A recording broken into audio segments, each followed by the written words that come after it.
Good morning and welcome to those in the gallery, fellow councillors, Mr Mayor and Mr CEO, and also those watching online.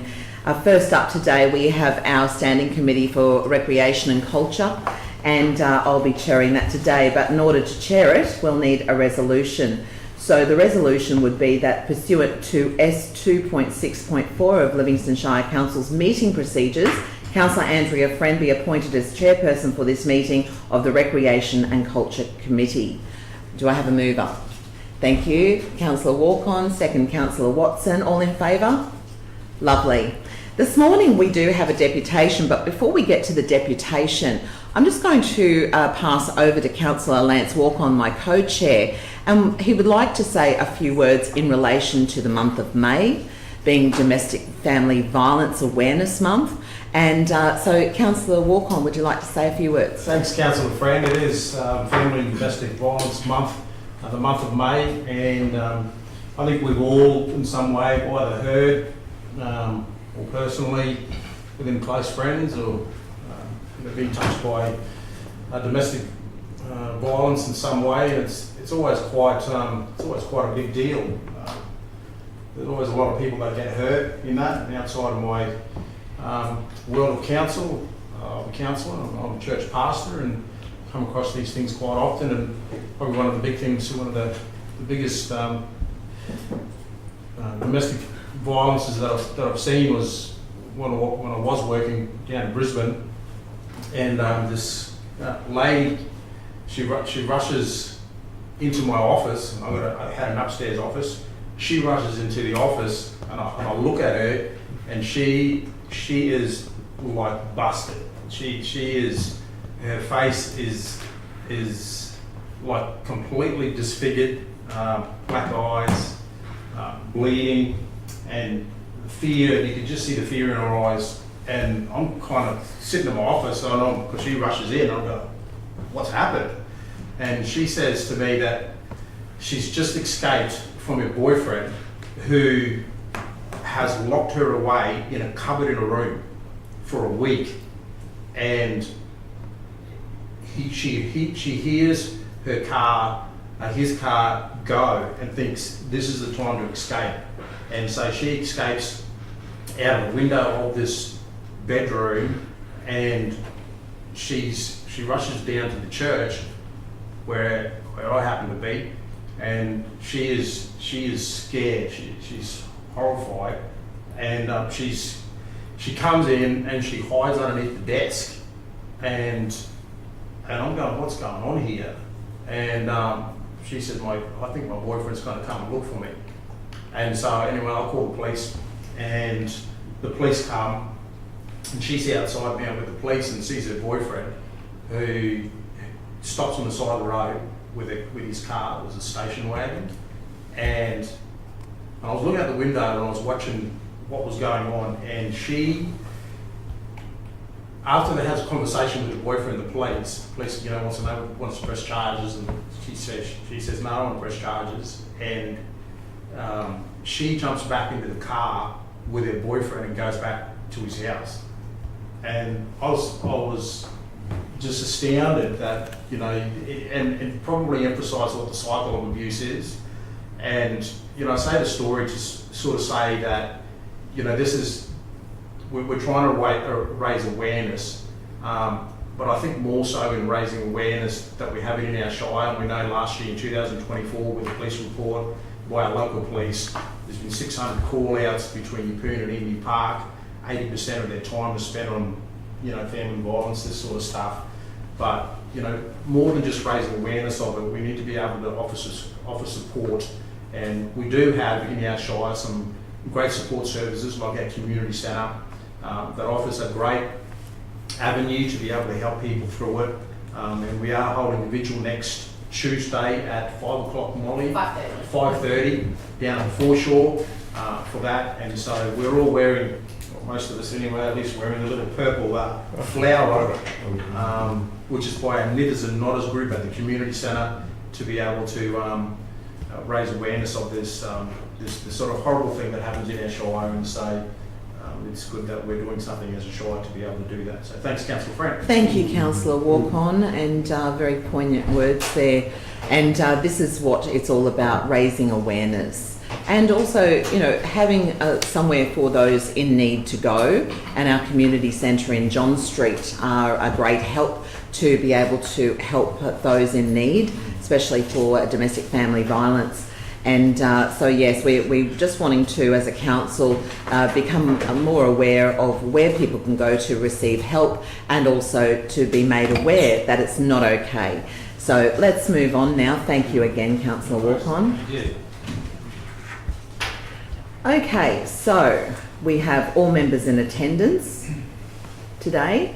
There's no leave of absences. Confirmation of the previous minutes for the Recreation and Culture Standing Committee held on the 1st of April. I'll move that. Do I have a seconder? Thank you, Councillor Mather.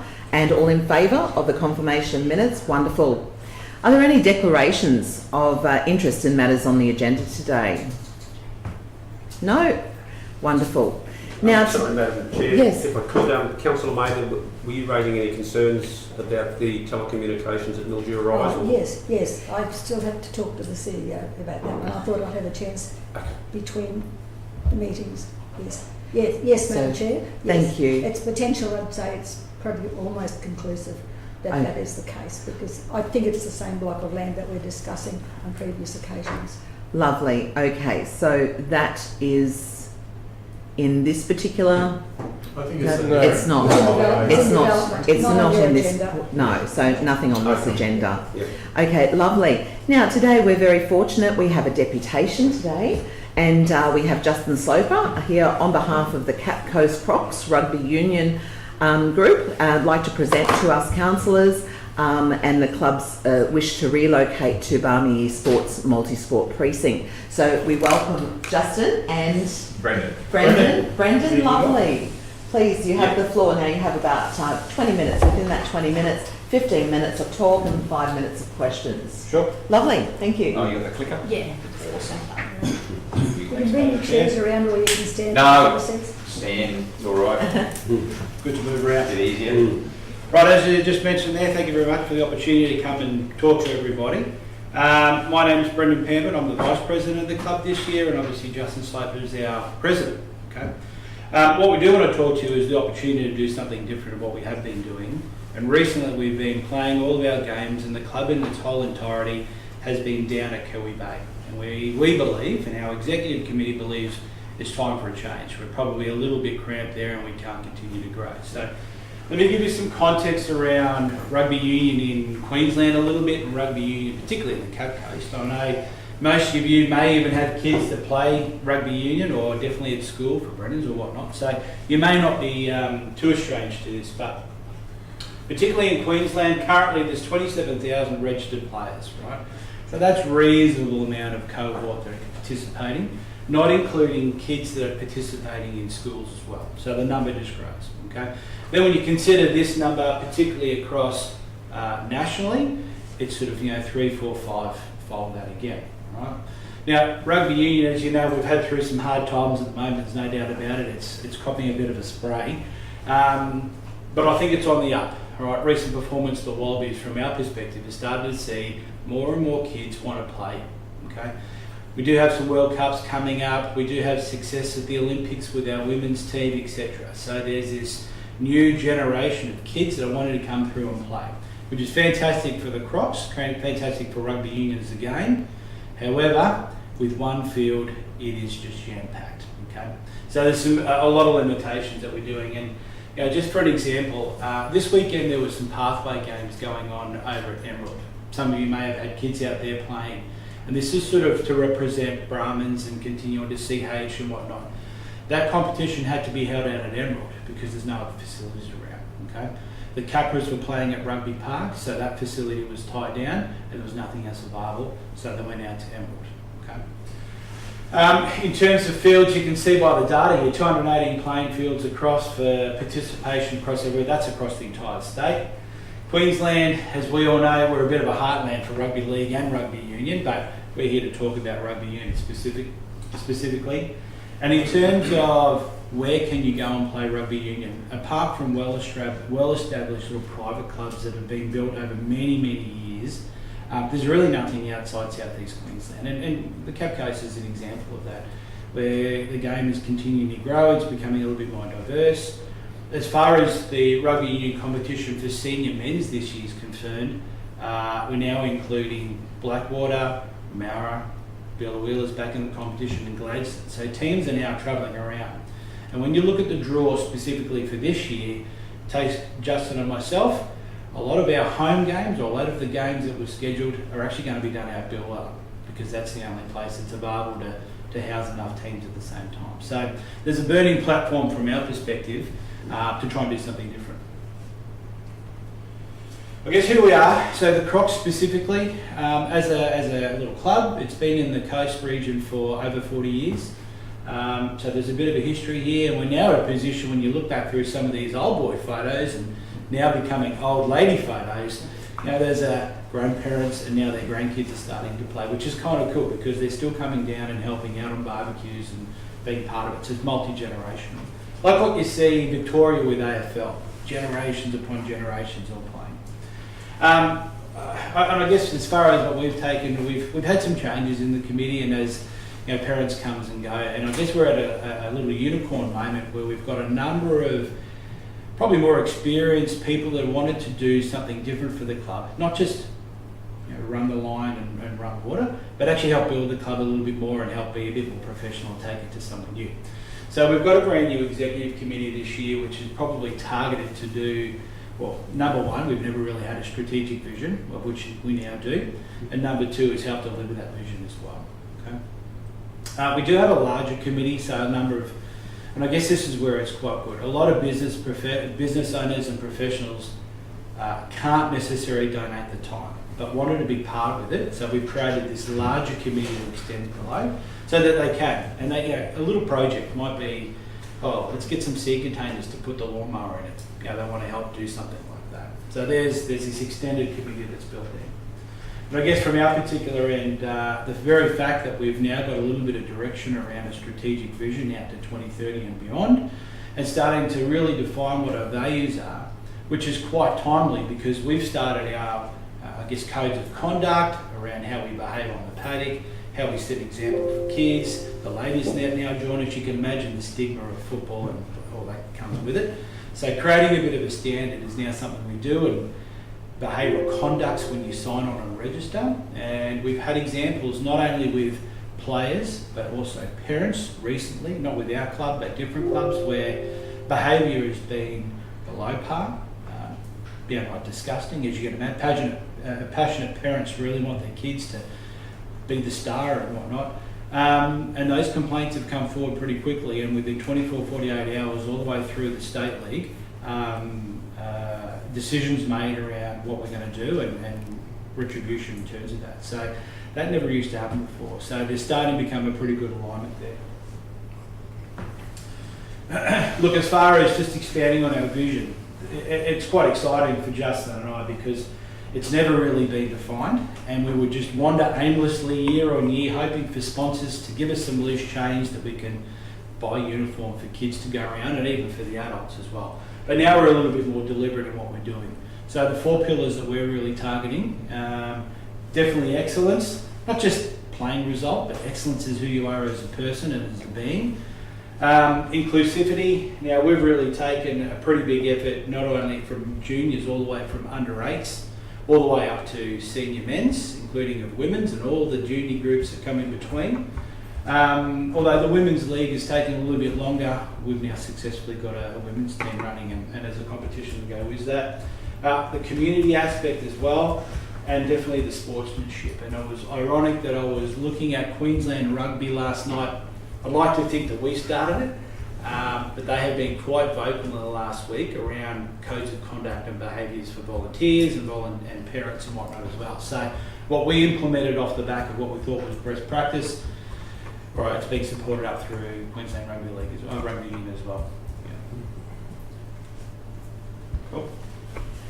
I'll do a little bit of the rundown now. So I suppose for the last probably about 2 years, been working with Laurie and the team over there around updating the master plan and looking at it Myself, I'm a probably proud old boy. I played back 95, 96, went through that. I played Blackwater, I played Moranbah, I've been involved in local CH rugby and Greater Rocky Rugby for many, many years, right? So very passionate about the club. For those that have been around, obviously Bar Marie has been on the radar for many years. The Crocs had a little bit of a foray where we moved from Christie Street, we moved over to, I think it's Bicentennial Park over in Emu Park. We shifted over there for a few years and then shifted back when things didn't eventuate. I think a croquet field was meant to go in there or something, but that didn't happen, so we moved back to Christie Street. With the work we've looked at and what Queensland Rugby are doing, obviously we've reached a point over probably my last 3 years back on the committee. I've strategically tried to work in that space, looking at what we need to do to grow and what we need to work on it. So we've explored all our options in Christie Street. I believe there's a gazetted road that is meant to come through here at some point in the future. I know there's work been done on car parks and where can we move things. We've got the pool upgrade. But the reality for us to grow as a club and for us to actually expand in our juniors and women's comp, we need 2 fields, and there is no space for 2 fields there. So that's the crux of it that comes to us.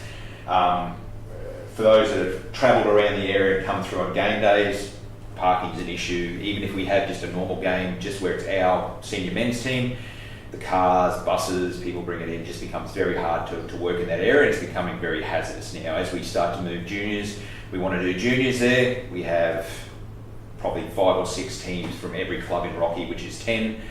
So there's 10 by 5 by 15, 20 people per person coming in. So looking to move and get a better facility for us. What does that mean? So like I said, we've been working through with the team, updating the master plan, understanding what exactly we need to do. We know it's not we need this next year. We know this is not going to happen in 12 months. We know there's due course that needs to go through. So we've been talking a lot with Rugby Australia. So I've been meeting with Rugby Australia at that high level, the CEO, Matt Kay. I've been meeting with Gavin Head. He's the CEO of Queensland Rugby as well. Sort of trying to understand exactly what their vision and what their strategy is going forward and what support they can give us in that space. And they're keen to see something, right? They've highlighted the fact that yes, there is nowhere outside of Southeast Queensland where there is a dedicated facility that's big enough to take a carnival or anything. I think it's Southeast Queensland. I think the next one's up in Cairns. Mackay doesn't have anything. Emerald has footy fields, but there's no dedicated rugby fields. It's all, I'll go use the league fields and we'll work in that space. So for us, we've been looking at this area. The timing for us, like I said, is good. Probably over the next 4 to 5 years. We're in that time frame. You're looking at 2032 Olympics coming up, 2027 the World Rugby Cup is here in Australia. There's a lot of other sporting events that are happening through this time frame between now and the Olympics that potentially we can also leverage off with fundings and grants and the like of. But I look at this as a vision, and I look at Bar Marie as a sporting complex. There's huge opportunity there for people to come and set up as training facilities and set up as housing to acclimatise to the Australian conditions, right? So there's options that bring in that space, and obviously increasing the utilisation.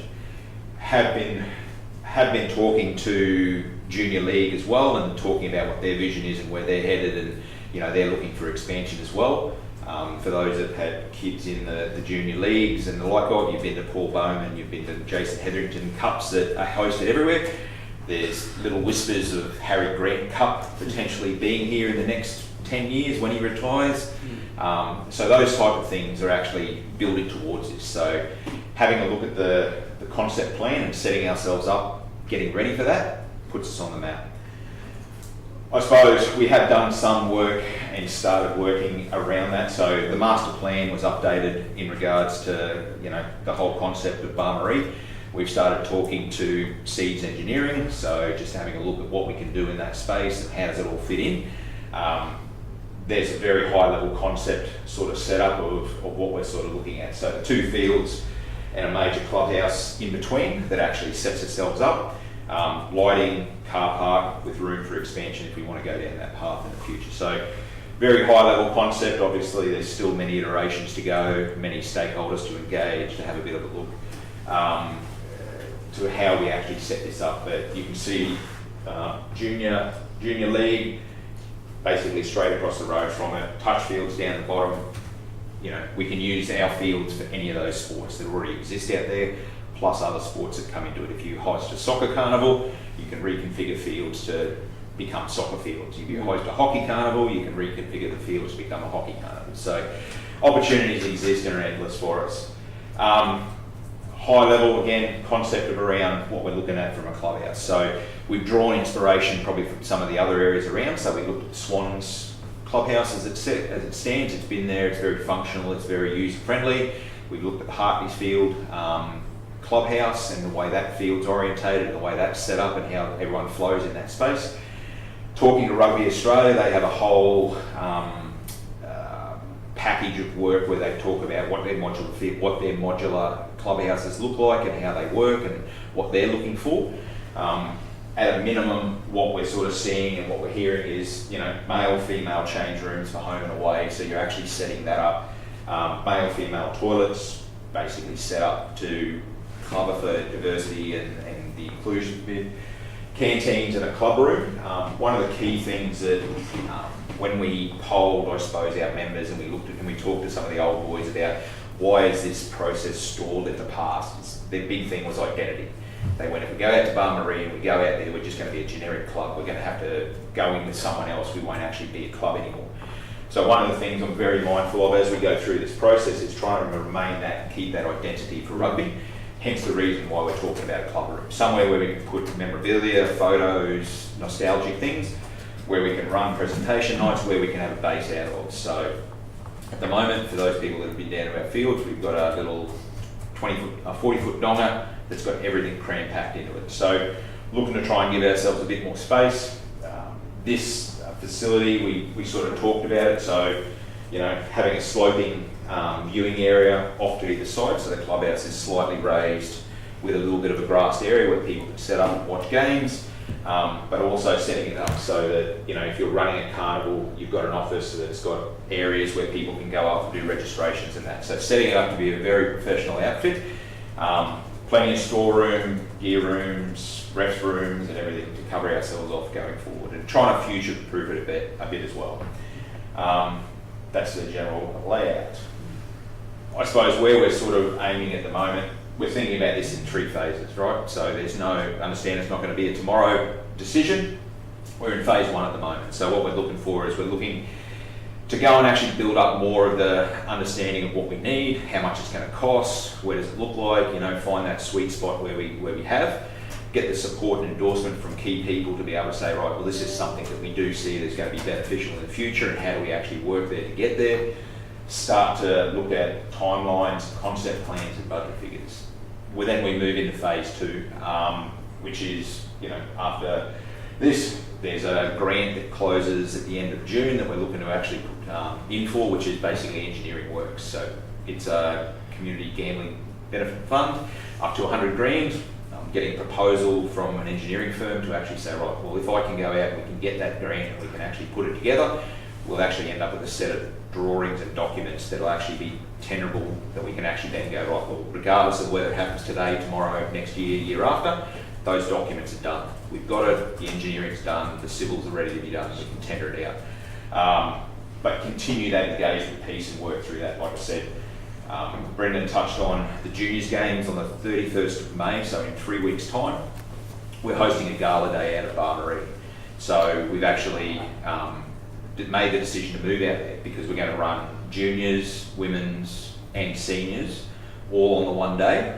I did the run sheet for it last night, and that run sheet starts at 8:30 in the morning and finishes at 7:30 at night, using both fields with only about 30-40 minute break throughout the day. So that just gives you an idea of the size of one day. That's just our Rocky comp that we've got running, and that's not even bringing halfways in, which is our under 10s to under 6s, which run at the end of the year. So that's under 11s all the way through to seniors, men's and women's.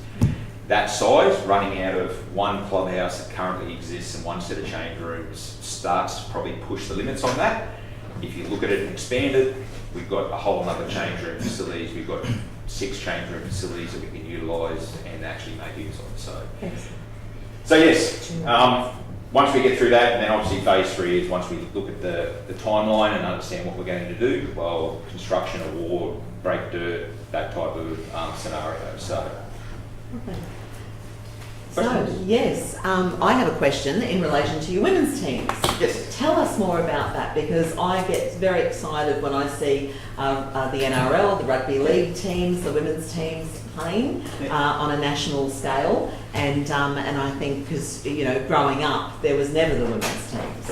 You know, the women were only on the arms of the footballers, weren't they, Councillor? That's it. And so women's rugby has kicked off over the last couple of years. So probably in the last, I'll say, 4 to 5 years at our local comp level, it has actually grown and grown to the point, as Brendan mentioned, we had the regional, they call it the muster, and Emerald on the weekend, which our Brahmins, so Rocky Brahmins go out there, they play Mackay, they play all the teams. As far as in my knowledge, it's the first time we had three ladies selected from the seniors teams into the Brahmin squad. So we had Brahmin representation, and 2 of those 3 actually got selected to go and represent CQ at that high level. At the junior level, our under 13s girls, we had 4 girls in the Brahmin squad. Unfortunately, I don't think any of them made it into the CQ squad, but that's the first step. Yeah. We do have representation through it. The last couple of years, I think we've got 14 women registered to play this year in the senior women's comp. We're working with RCL. They started off at a 7s comp, then they've moved to a 10s comp with the vision that probably in a year or 2 they'll move to a 15s comp. It's just trying to build up those numbers, and again, a lot of women see it still and very much go, oh, it's too rough. Or no, we're bringing the league people across, the AFL people, which sort of complements a lot of that. But the big thing we're working on is that cultural aspect, because one of the key comments we do get is parents, people really enjoy rugby union because we're a lot more down to earth, a lot more friendly and welcoming and inviting, whereas league seems to be more serious and a bit more highly competitive, where we're actually out having a good time, enjoying ourselves and actually trying to support one another. So yeah, wonderful. Are there any other questions? Yes, Councillor Walcon. I have a question. You know, the union fields, what's the size comparison to one of the league fields? Same. So when you look at a union field, it can go from, I think, 60 to 70 metres wide. It can go from, I think it's 90, no, it's union. So it goes from 90 to 100 metres long. So we can play on a league field, you just change the markings. So we have 22s and 40s, they have 20s and 40s, so it's roughly the same markings, 15s and 10s, so it's very much the same. When you look at hockey fields, as an example, a hockey field fits inside of a rugby field and a league field, soccer, similar ones. Your baseline becomes inside your goal line, so the interchangeability is, you know, very, very... So union can play in a league and a league can play in a union. 100%. Yeah. That's why you see a lot of league union being played at league. So like we said, Capras are playing at Rugby Park. Now Rugby Park is over on the south side of Rocky near the gardens over there. Always been the home of rugby. It got bought by Rocky Grammar, and obviously they're playing league there, so there's no difference to the size of the field or anything. They just remarket it differently. So. Sure. Lovely. Any other questions? Yeah, I've got a question. Councillor Rodri. Thanks for the deputation, and I think it's a really good thing for especially Capricorn Coast, not just union but in general. Just looking forward though, as a council, what is it we can do to help you progress? Is it the land? Is it just to support you through that? Yeah. I think there's, for us, there's probably an element of what the next steps sort of look like, right? Mm-hmm. We can continue, and as Brendan said, you know, we all come from a professional background. You know, my background's project management, Brendan's background's operations and mining. We're all in that space. We can continue to push it, but for us, it's about making sure that everyone's on board and we're all working in the same direction. So that support piece, you know, when I've spoken to Queensland Rugby and Rugby Australia, they say, oh, we don't have any cash, we can't help you, but we can help you get grants. And look, I'm all for writing grants and I'm all for doing that, but again, navigating some of that, let's call it the political landscape, and you know, who's the right people to talk to and endorse, and how do we actually move this along without it stalling. Yeah. That's probably where we need the guidance from council to be able to come to us and say, okay, well, yeah, you've got the land, tick, that's locked in. We can then take that, we can then start talking to the various other people, but also for us knowing, well, how far do you want us to go? You know, we sort of talked about it high level in the background going, well, we can go and do phase 1, we can do phase 2, we can get the drawings and we can go and get the grants and we can get that piece. Yeah. But then when it comes to tendering it, awarding, you know, contracts, commercials, that side of it, well, that probably sits in your ballpark, Yeah. right? Well, I'm pretty sure that with the AFL, the Swans, the league, the Seagulls, I think the Cape Coast are leading in the region for our sporting team. So I think it'd be a good thing for the union to Perhaps if I could, grow as well. Councillor Rother, through the chair, there might even be a chance for Molly to say a few words, because really Molly's across, or Mr CEO.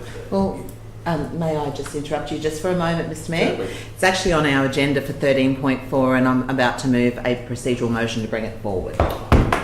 So it is on our agenda today. So is there any other questions for the gentleman? Yes, Councillor Two Major. questions. What sort of capital works funding are you envisaging? At this stage, I would only be very high level ballpark. If I looked at it, I would probably say for a, let's call it gold, not gold plated, but for the future proof solution if we want, I'd probably be expecting somewhere in the 4 to 5 mil mark. And again, understanding how we phase that out, how we work in that area. The steps, the building itself, you know, talking to Kim Laundry from Seeds, he's given us some good guidance in that space. You know, the building itself is 700 square metres under roof. You can piggyback on another successful one. Correct. Yes. So It's modular, so you can start and just expand, Yeah. expand. It's- And I mean, 4 to 5 million, that's far as the for money car takes you parking for with that. lights and things like that as well, yeah. Yes. And the other question was, and I was going to bring Molly into this one, space. You had a vision there with 2 extra fields on it. Do we have that sort of room? Yes. Bearing in mind it's a high water table in that area. I think we're higher. So where the league fields are now is lower. Our elevation on the other side of the road is actually about 2 or 3 metres higher. In a better position. Absolutely, we have the space. Yeah. Absolutely. If you come further towards the entrance road, it does start to drop down again. Yes. So that location we've got there is a couple of metres higher than the league field, but obviously as you get further down, it starts to drop. In that lagoon, as long as there's no crops in the lagoon. Only crops on the field. Only crops on the field. Is that right? Gentlemen, if you'd like to have a seat and wait a short moment. Thank you for all the questions, councillors. So we'll pass a resolution that the deputation be received today. Do I have a mover? Councillor Mather, seconded Councillor Walk-on. All in favour? Lovely. I'm going to move a procedural motion in just a moment, but before I do, we'll just quickly run through the rest on the agenda. Business arising outstanding from previous minutes, we had none. Presentation of petitions, nil today. No notices of motion in this particular Recreation and Culture Standing Committee. Questions on notice, nil. And committee reports, nil. And obviously no audit, risk and improvement committee reports. So I move a procedural motion to bring item 13.4 forward, and I'll move that. And all in favour? Unanimous. Thank you so much. Madam Chair, Yes. on 13.4, I may have a conflict of interest in living near the rugby fields, so I think I would rather leave the room on that. Well, thank you, Councillor Eastwood. I appreciate your concern. Are you on the board? I'm not on the board. but You're not on the board? Yeah. Okay. 100 metres, I guess. That's Sorry? 100 metres probably. I would be 100 metres away. So how would that benefit you if they were to move to Barmy? He can get in his driveway. Better parking? I might throw to the CEO. It wouldn't make Would any that be benefit or loss really, but... would that be a prescribed conflict? Through you, Madam Chair, a disbenefit or a benefit. So with the rugby potentially moving, it would be a benefit, possibly, as Councillor Eastwood has said, for better access when there's games on and things like that. Personally, I don't think it's enough to be an interest because Councillor Eastwood's got no influence. I can't see the fields or... over it, but my attitude with these things is if in doubt, step out. Okay. Fair Well- enough. And on that note, I'll follow Councillor Eastwood. Yeah. Okay, all right then. So that does leave a quorum. If that's the case, if in doubt, step out. So, Mr. CEO, you don't think that we should bring this to a vote for? It's completely up to council. Okay, all right. So if you feel that strongly about it, although it's not going to benefit you or be a disadvantage to you either way, if you feel that strongly, then you should leave the room, perhaps. Yeah, I'm very Without a confident vote. in the table to be able to handle it Yep. in a positive way. So. Yeah, I'm happy. Yeah. All right I'd then. rather stay if you leave, eh? Yep, well, Yeah. when in doubt, step out. Councillor Leave Eastwood? if he's leaving. Just widen one, please. Councillors, we're going to be looking at 13.4. We do have a quorum still, and the officer's recommendation is that an exception mentioned in a particular section of 236 of the Local Government Regulation 2012 may apply in dealing with the Capricorn Coast Rugby Union Football Club Incorporation. And pursuant to section again 236 of the Local Government Regulation, applies section 236 in granting tenure to the Capricorn Coast Rugby Union Football Club Incorporated, and to provide tenure for a 4-year period to the Capricorn Coast Rugby Union Football Club Incorporated. So I'll throw over. Thank you, Carlin and Laurie. So thank you, councillors. Councillors are very supportive of this proposal from the club. It's in line with our sporting needs analysis, which identified the club's relocation as a high priority. We also had a sport and recreation facility audit done last year, and that report noted that the club's strong junior participation had over 200 juniors, which the gentleman brushed on, and that has created challenges with the limited facilities that they have there, amongst their other competitions and carnivals and that. So the proposed site is in line with the concept plan that was endorsed by council in 2024, which the gentleman had a screenshot on the slide. Any other further questions, please let me know. I'm happy to move this, Councillor Friend. Lovely, and I'll second it. Thank you very much, Councillor Walk-on. So just to confirm and to clarify that this granting this 4-year lease will allow the club to actually undertake their due diligence to then obtain further grants, etc. Absolutely. So a lot of funding bodies do require a legal interest in the land, so we want that tenure agreement that will allow the club to undertake that due diligence investigation. Wonderful. Are there any other questions? Yes, Councillor Through the Watson. chair, I thought that land was earmarked for a BMX mob. There is something like that. if you look at the entire concept plan, which was in the report, I don't know what's in I the thought we had tenure. They had tenure to. They never received tenure, Councillor Watson. Didn't They were they? interested and it didn't end up being pursued. But one of the most, Barmarie is huge. Yeah, I know. We I can- just. we can fit both, but no tenure has ever been issued over that portion. Oh, that's good. All right. Lovely. Okay, so Councillor Walk-on, would you like to speak to this? Yeah, sure. Thanks, Councillor Friend. I think it's just a great step forward, and something that we want to see. Our clubs utilise that field out at Barmarie. I think it's an incredible location, and to be able to have the Crocs there. I can't imagine having the Crocs there and then having the having the touch fields and the netball. I think it's just a really good thing to be able to have this sort of multi sporting area for our clubs, and I think it's a great move, and I think we should, as council, get behind it. Lovely. Do I have anyone speaking against? No? Anyone else speaking for? Yes, Councillor Mather. Just to say that I think our representatives here did an excellent job in getting the case across, and with Carlin filling in the gaps there, telling us that there is a need and there is growth, and we want the home ground to be on the home ground. That's what it's really all about. So thank you, Madam Chair. Yes, thank you, Councillor. I concur with that. Is there any other speakers for or against? No? Okay, well, we'll put it to the vote. So all in favour for granting this tenure? Thank you. Unanimous. Thank you, gentlemen. Thank you. Thank you very much. Thank you. Talk Well soon. done. Thank you. Thank you very much. Appreciate it. Thank you very much. You might, Thank you. What the other two watching? yes, Phil. I was going to say, I wouldn't trust what you've done to it anyway.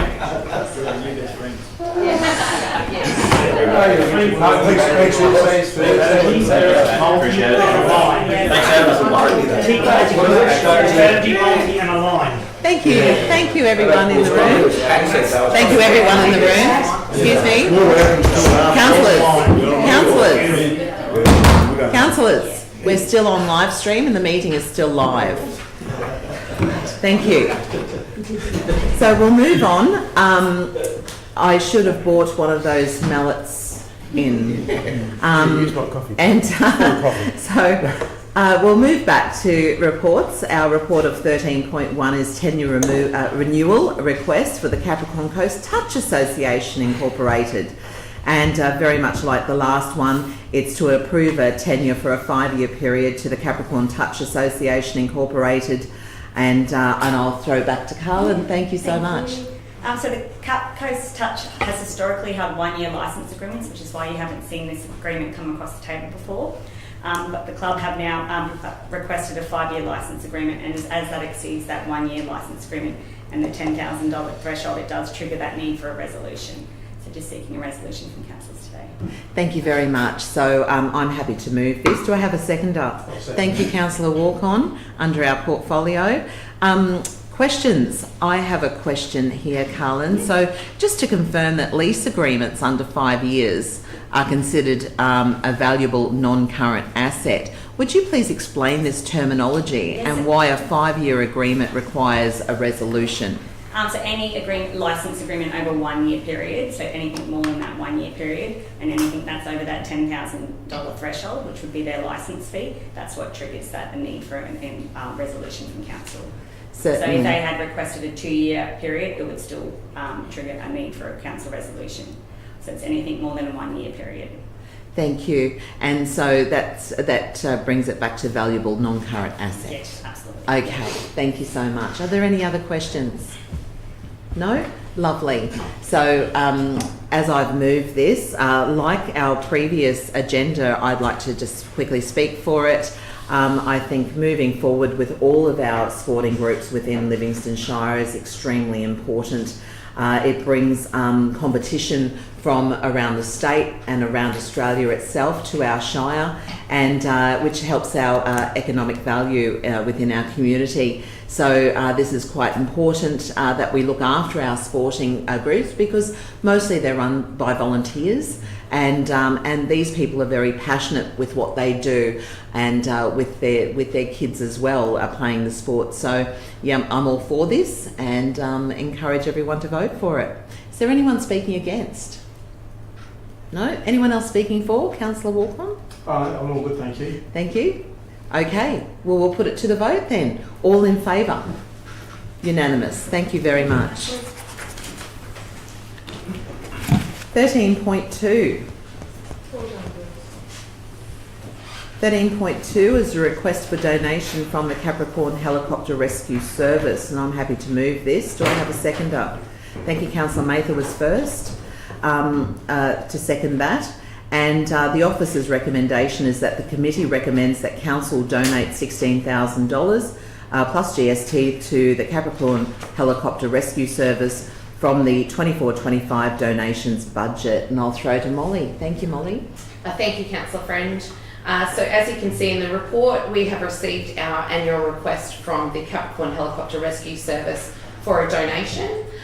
So the $16,000 is based on the amount we have left in our donations budget for the year.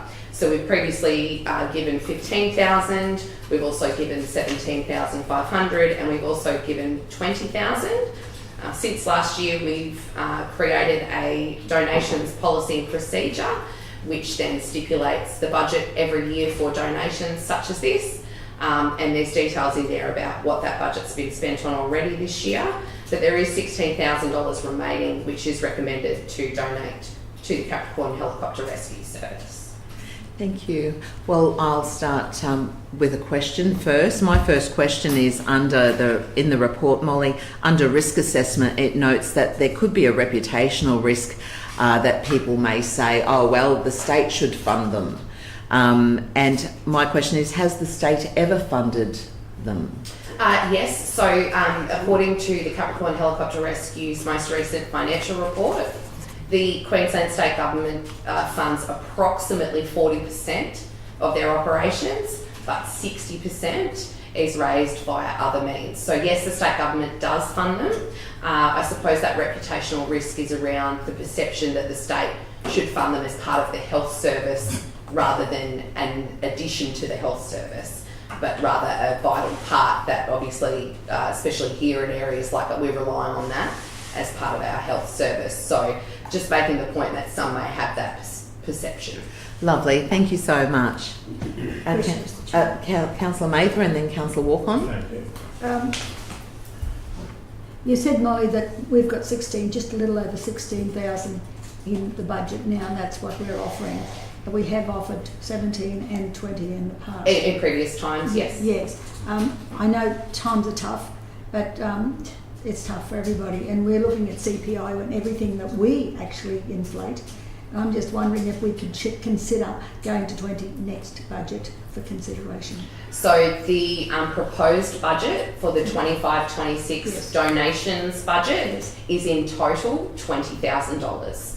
So if councillors would like to discuss increasing that for next year, because that $20,000 doesn't just include Capricorn Helicopter Rescue, it includes individual sports people who are representing their country overseas, trophies for a brand new sports club that don't quite fit into our other grants.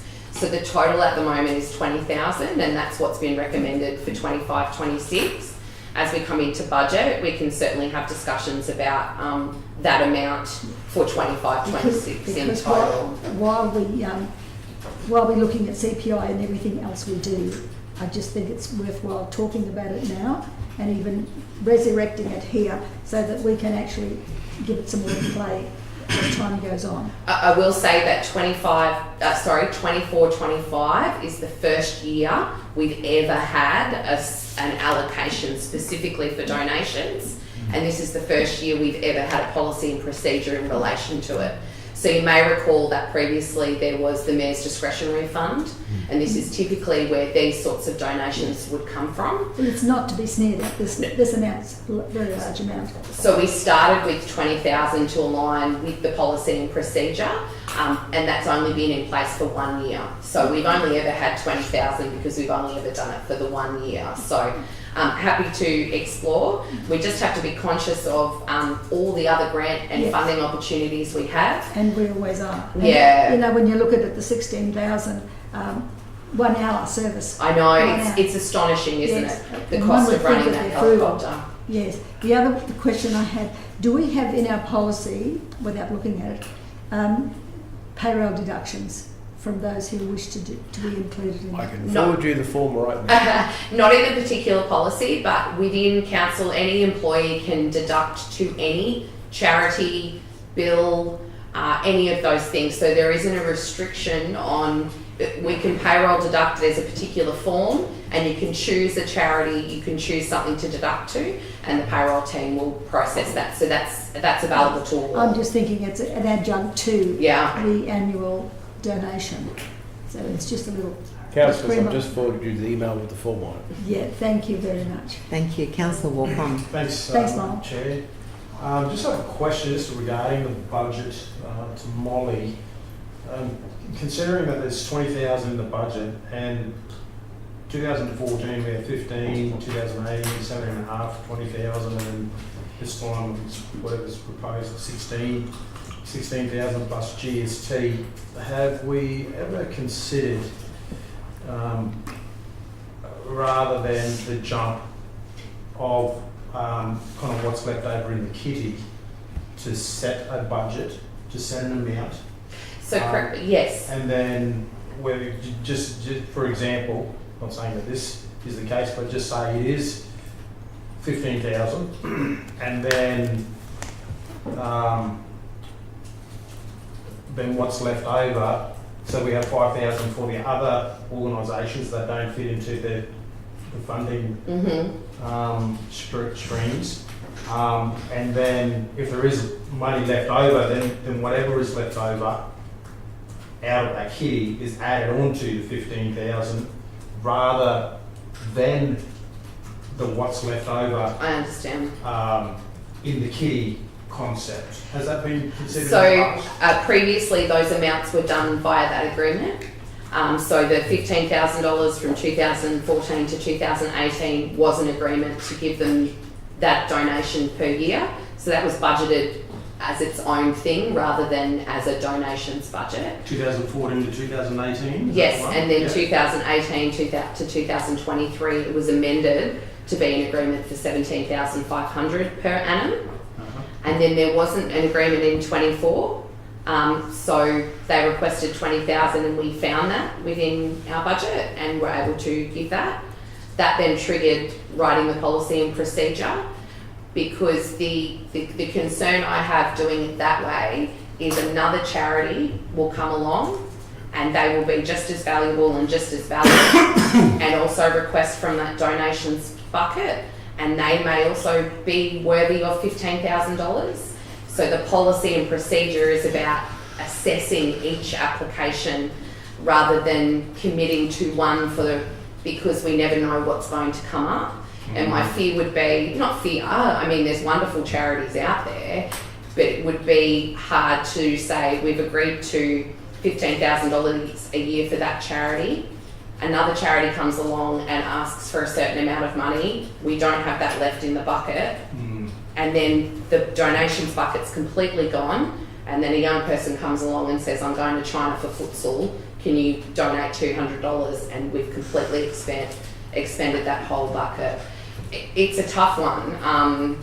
So the other thing we can do is have a look at that policy and procedure and see whether it's specific enough or whether there's some parameters, or we can absolutely make agreements with any charity that comes to us. We have the ability to say, put together a 3-year proposal.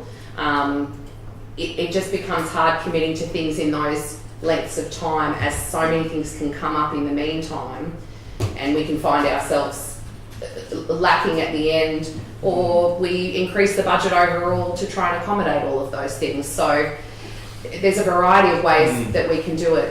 It's tough though, because the money is limited no matter what. It just is. Sure.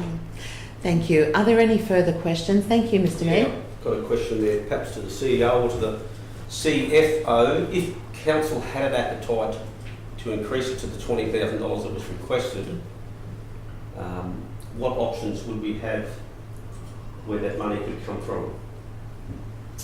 So we can just flag that for discussion at the next budget workshop when council's be presented with a full draft budget. But if today the desire was to respond to the request of the 20,000, and given that I think it was in 2016 we gave them 20 or whatever it was, we're a growing community, probably drawing more and more on their resources. 2024. I just wonder what capacity, where could it come from? Talking about $4,000. It seems, okay, so I'll probably get that question answered first and then maybe go from there. So where could it come from in this current financial year? Yeah. I'm sure that there would be a number of areas that are underspent at even within Molly's area in particular, that could accommodate this. It is only, as you mentioned, $4,000 for that, but that would require a resolution. Okay. I'd just like to amend that flag either whether the mover would consider amending it to the full 20 and delegate the CEO to find the $4,000 within the current budget. Well, Mr. Mayor, I completely agree that if there is opportunity within this current budget, as the CFO has just said, then we can certainly amend that to $20,000. Would that be 20 plus GST, Molly? It would be, yes. $20,000 plus GST, but there would have to be a second point there to allow the delegation to the CEO to undertake the finding of those funds. Would that be right? Is that required, or can I say at the table that I can find that within my budget and I can make that? If savings can be identified within the budget. You'd have the delegation to. For carry out that 4,000, operation. yes, I would. Yeah. Okay. Okay, so Thanks, yes, Councillor if we can, so that's now a change to $20,000 GST, and I have moved it. Councillor Maker has seconded it. If questions are finished, we'll go into debate. Basically, I'd just like to say that this service provided by the Capricorn helicopter rescue is vital, absolutely vital to our Shire. Livingstone has always offered support and will continue to do so. If anyone in the community thinks that council should not offer continued support because it's their rate money, then they would certainly be changing their minds if they or a member of their families ever needed this service. And so let us vote for this because it is a vital service, and it's so important to our whole community, especially having the second longest coastline in Queensland, and a lot of people love boating, fishing, and water sports, and things can happen that we do require this service, and they do work very hard to maintain their equipment, and it all costs money. Molly, I believe that you said that $16,000 is probably 1 hour in the air. It's astonishing. Yeah. So thank you, councillors, and let us vote for this. Thank you. I'd like to speak for it. Yes, thank you, Councillor Eastwood. Yeah, look, and just, I guess, adding to that, it's most likely going to be a ratepayer that's going to be in trouble, one of our ratepayers. So I had no trouble, in fact, I did have trouble, would have had trouble voting for the 16,000, with the costs of particularly the increase with the cost of living. Everything's gone up, and pretty soon 16,000 might only get you half an hour, but that could be half an hour that can save somebody's life. So it's really, really important, councillors, that we do vote for this. I've actually been fortunate to be rescued by the Coast Guard on occasion, and it's a similar thing. These people are there, they save lives, they do a great service, and they've got very committed staff and volunteers. So thanks, councillors. Thank you. Is there anyone speaking against or would just like to speak for? I'll just open the floor. Yes, thank you, Councillor Watson. Thank you, Madam Chair. Look, I've had a lot to do with the chopper service over the years, and I believe they're an incredible, necessary service. And I remember vividly the first few rescues that they did. I covered them as a photographer. And in that time, I formed great friendships with some of the crews. And they were the most professional people I've ever seen. And I ask anyone in our Shire to contact the helicopter rescue to donate a small amount of their pay packet, and their phone number is 4922 9093. And I know I'll be restarting that shortly myself. Thank you. Thank you, Councillor Watson. Is there anyone else that would like to have a say, generally? Madam Chair, when you look at all the essential services out there, the ones we don't see are the ones in the air or the ones on the water. But when the time comes that you put your hand up with a red beacon, you think to yourself, God, now I know why I give so generously. And there are a few of those out there I support all the time. Lovely. Thank you, Madam Chair. Thank you. And one last time, is there anyone else that would like to speak for it? I don't feel the need to close, so we'll take it to the vote. All in favour? That's unanimous. Thank you. Thank you, Molly. Item 13.3, monthly progress report for our capital projects. So we have General Manager Katrina and Brett from our Parks and Open Spaces coming to the table.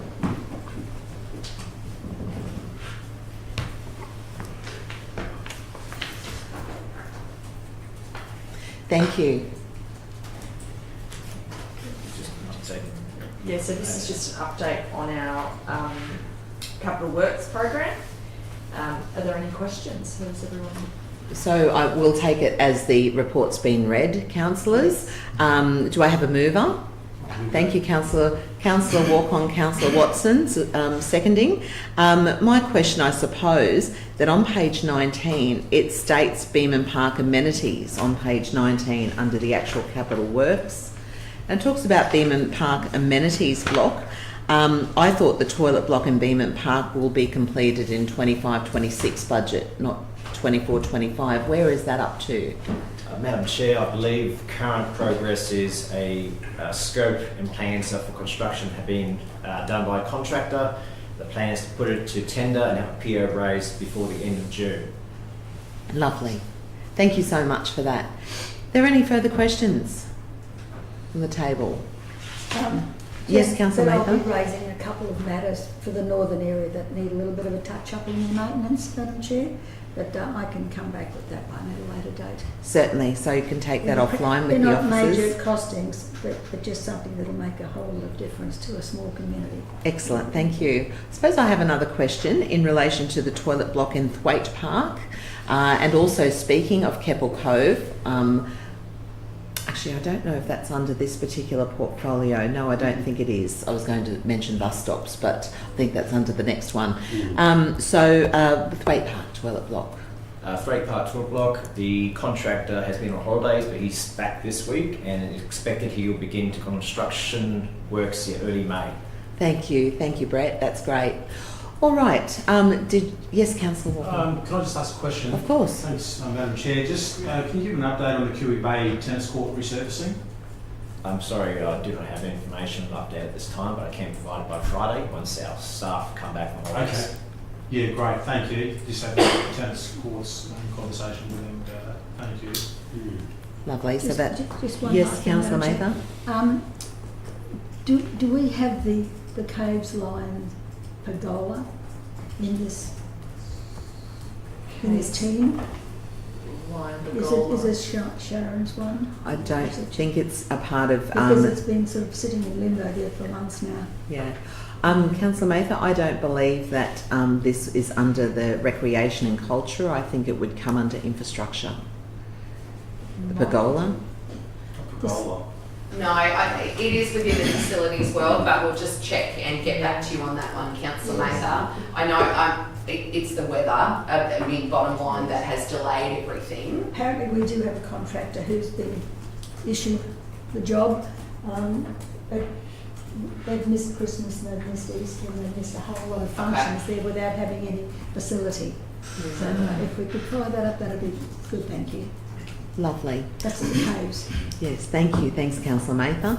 We have a mover in Councillor Walk-on, a seconder in Councillor Watson. Councillor Walk-on, would you like to speak to it? Oh, no, I don't think anything needs to be said. Thanks for everyone's doing a great job. Great, thank you so much. Is there anyone speaking against? No? Is there anyone else that would like to speak for? Okay, well, we'll take it to the vote for accepting the Capital Works monthly progress report. All in favour? And that's unanimous. Thank you so much. Thank you very much, Brett and Kat.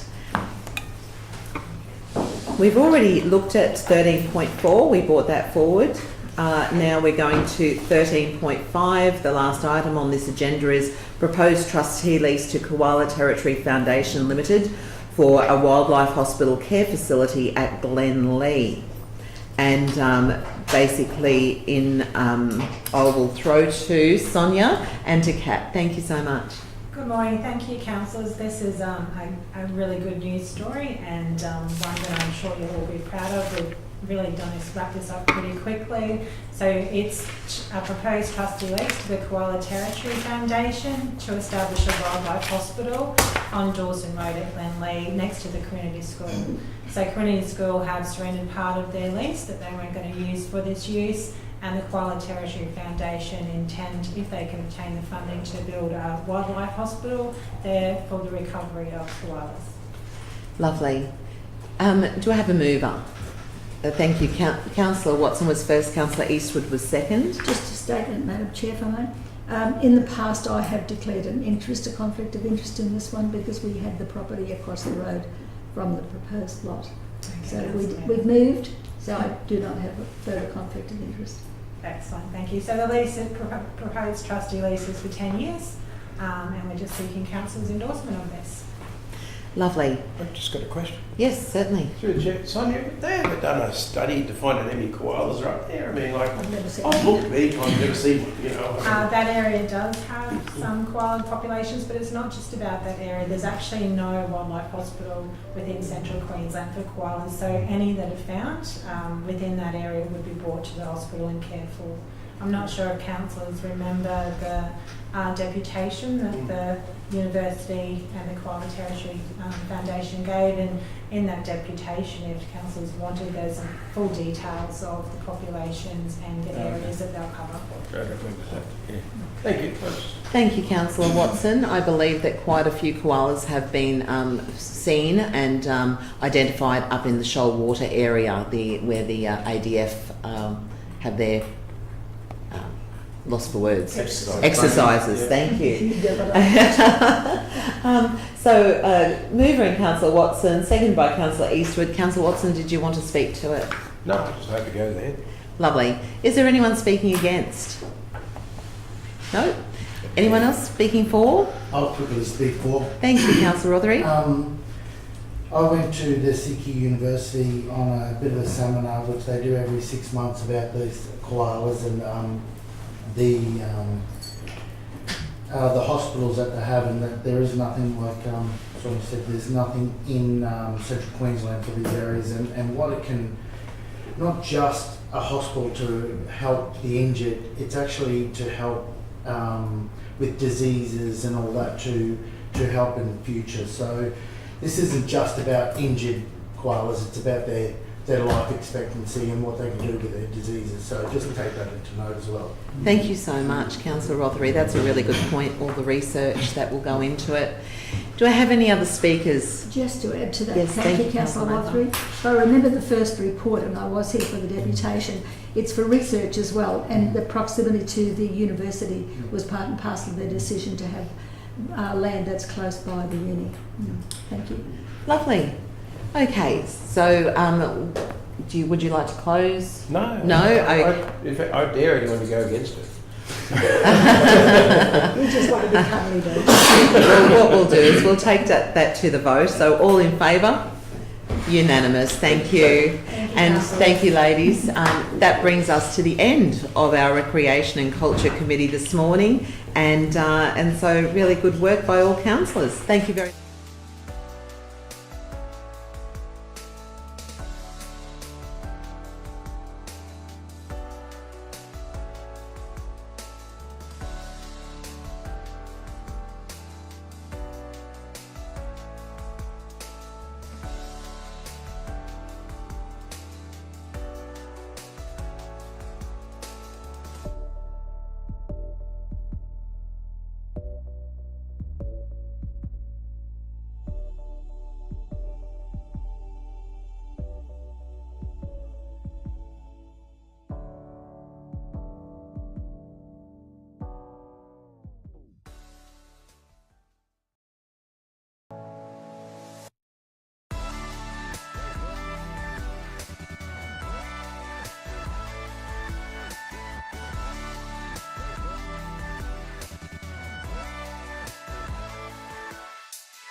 Good morning, everyone. Oh, thank you. This morning we're at the Infrastructure Standing Committee meeting, and again I'd like to thank everyone for being here. We have full attendance. There's no absence or leaves, obviously, because they're all here. That's double negative, that one. Should we have that there? Mr. CEO? Confirmation of minutes from previous meeting. Does anyone like to? Mr. Chairman? Yes. Move, we've got a seconder? Second. So we've got mover and Glenda, second. You need to have a... Oh, I've got to do that thing, don't I? Yeah. I apologise, I already even have that ready. So under the community resolution, that pursuant to S2.6.4 of Livingstone Shire Council's meeting procedures, Councillor Rose Watson be appointed as chairperson for this meeting of the Recreational and Cultural Committee infrastructure meeting. Infrastructure, not recreation. Oh, sorry, I do apologise. I should have passed that. Move Councillor Friend, Yes. second Councillor Mather. That is my fault for not copying and pasting correctly, everyone. Maybe I want to be on that committee. Is that what it is? Anyway, we'll go back to... do we have anyone... Oh, sorry, we do confirmation of minutes? No. You have to vote. Oh, you have to vote on that, sorry. Yes. Unanimous. All right, Are you the new councillor? huh? Ooh, that's what I expect from a rugby league player. Now, do we have any someone to move to confirmation of minutes of the previous meeting? Yes, Councillor Mather, have we got a seconder on that? Councillor Friend, all in favour? Unanimous, thank you. Okay, do we have any declarations of interest in the matter of any matters on the agenda? No? Not on this one, Mr. Chairman. This time, no. No. All right, we'll move on. Now we have no deputations. There's no business arising or outstanding from previous meetings. There's no presentation of petitions.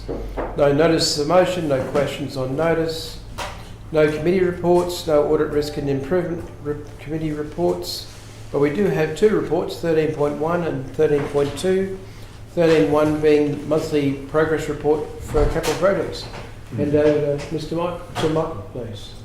Thank you. Through the Chair, I'm happy to present the monthly capital works report to the end of March.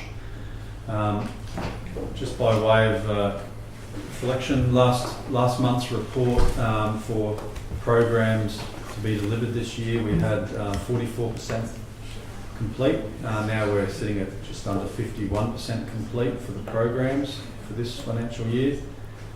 So that was an increase of about 7 or 8%. Last month for the projects to be completed this year we had 51%, that's increased to 57%. So that's 6% increase for the month. And then the projects to be delivered over multiple years we had 40% last month, we're up to 52% this month, so that's an increase of 12%. I'm just highlighting that because for the last few months we've had quite a bit of rain, but we've also said that our projects, once the rain stops, our projects should accelerate quite a bit in the last quarter, and we're just seeing that start to happen now if the rain holds off.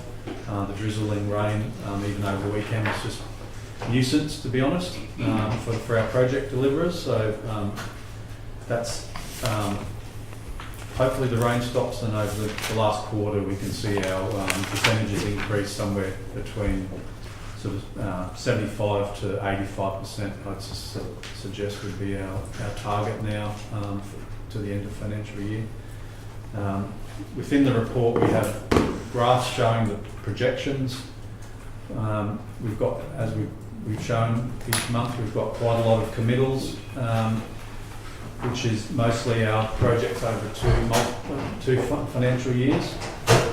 So the project managers have done a great job with our procurement team to get a lot of contracts under management, and then it's now over to the field staff to get those delivered. So that's a good position for us to be in as we move into next financial year.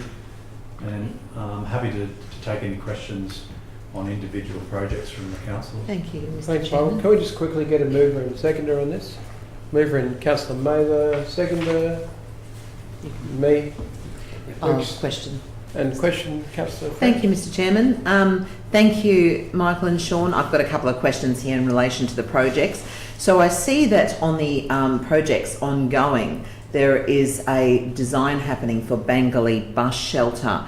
And however, it's not the Bangalore bus shelter I'm inquiring about. It's a bus shelter at Keppel Cove, Zilsey. Where are we up to with the bus shelter at Keppel Cove, Zilsey? Thank you for the question, Councillor Friend. So, as of last week, all of the civil works have been completed for the 5 bus stops in the program this year.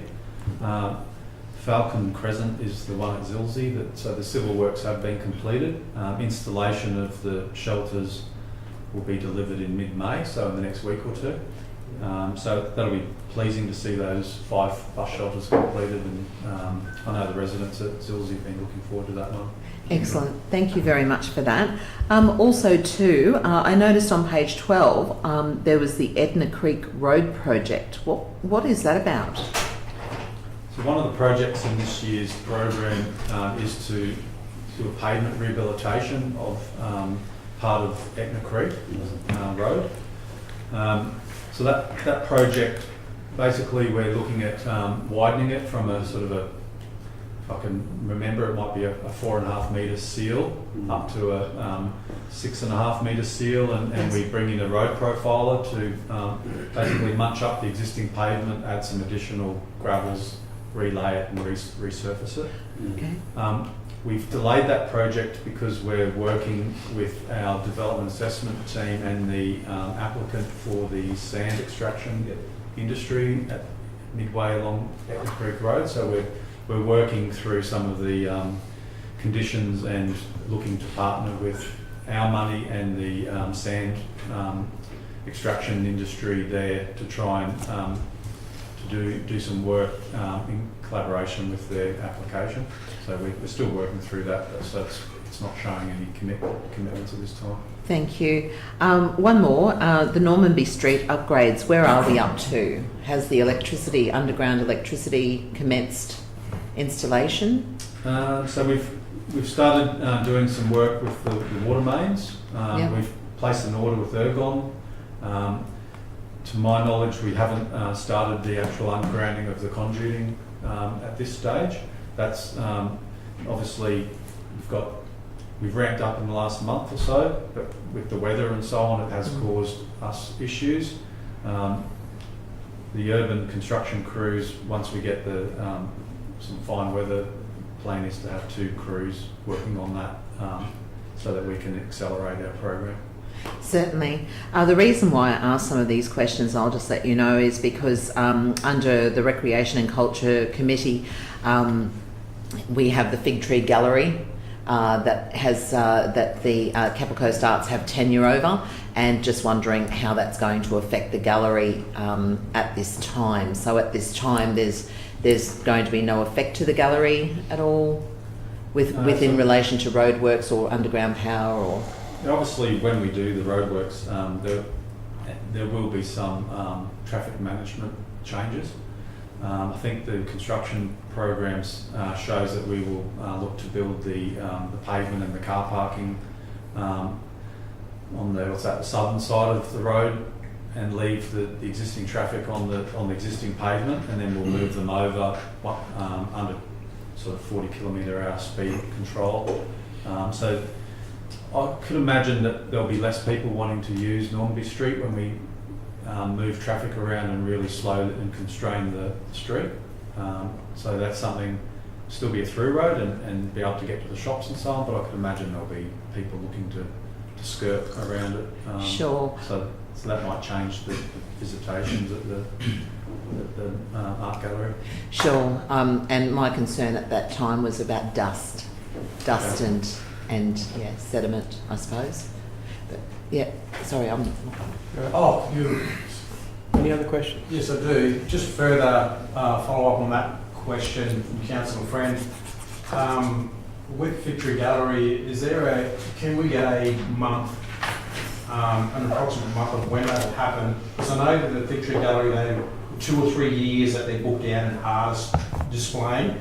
So I'm not too sure whether they have like a key art. I'm just thinking that they might have a really key artist.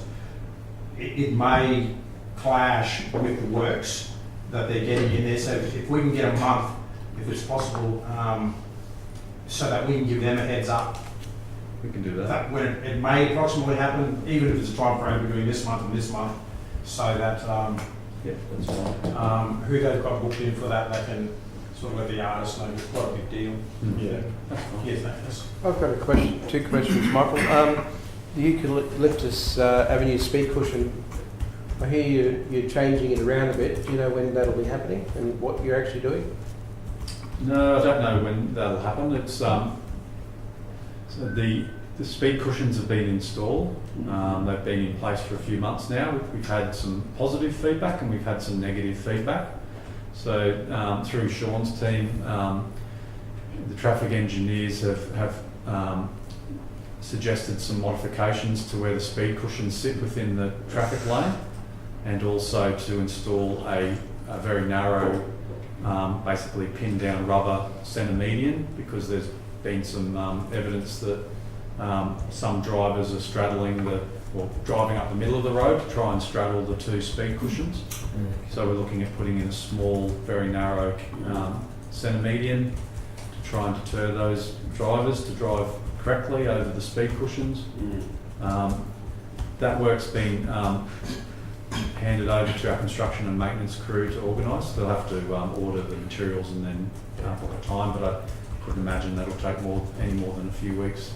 I saw those things actually used in Mackay on the weekend. I saw three times. It seemed to be working. I didn't see anyone doing anything crazy. The other question is, we always have bike racks in the Forward Works, and I'm just wondering if we're putting in any, and if we've put in any, and where they went. I might ask Sean to answer that question from a design perspective. Yeah, through Mr. Chair, we have designed them and they'll be installed in the coming program. Like to answer exactly where they are, I can't remember. Sorry, but there's about 5 locations. Some of them involve bolting them directly to the concrete, and some involve having to put a little concrete slab there where there's pavers. Yeah, but it's 4 or 5 locations. Are they like those arty ones at Ivy Park that no one knows are bike racks, or? No, they do look like bike racks. Oh, good. So I can send those through those locations. Yeah, we'll send through a plan to all councils. Appreciate it. That's all I have. Anyone else got any questions? Yes, Mr. Chairman. Thank you. Councillor Mather. Mr. Chairman, I'm just going to pass this around. This is, I didn't have it last week, but I did find it.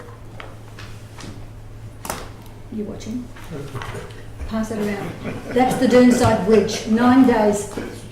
That was 9 days ago, and it was almost completion. They had another week to go, and they would have completed that. And they were going on to Werribee and getting more crew in to help with that. Werribee's only got 3 poles in it at the moment.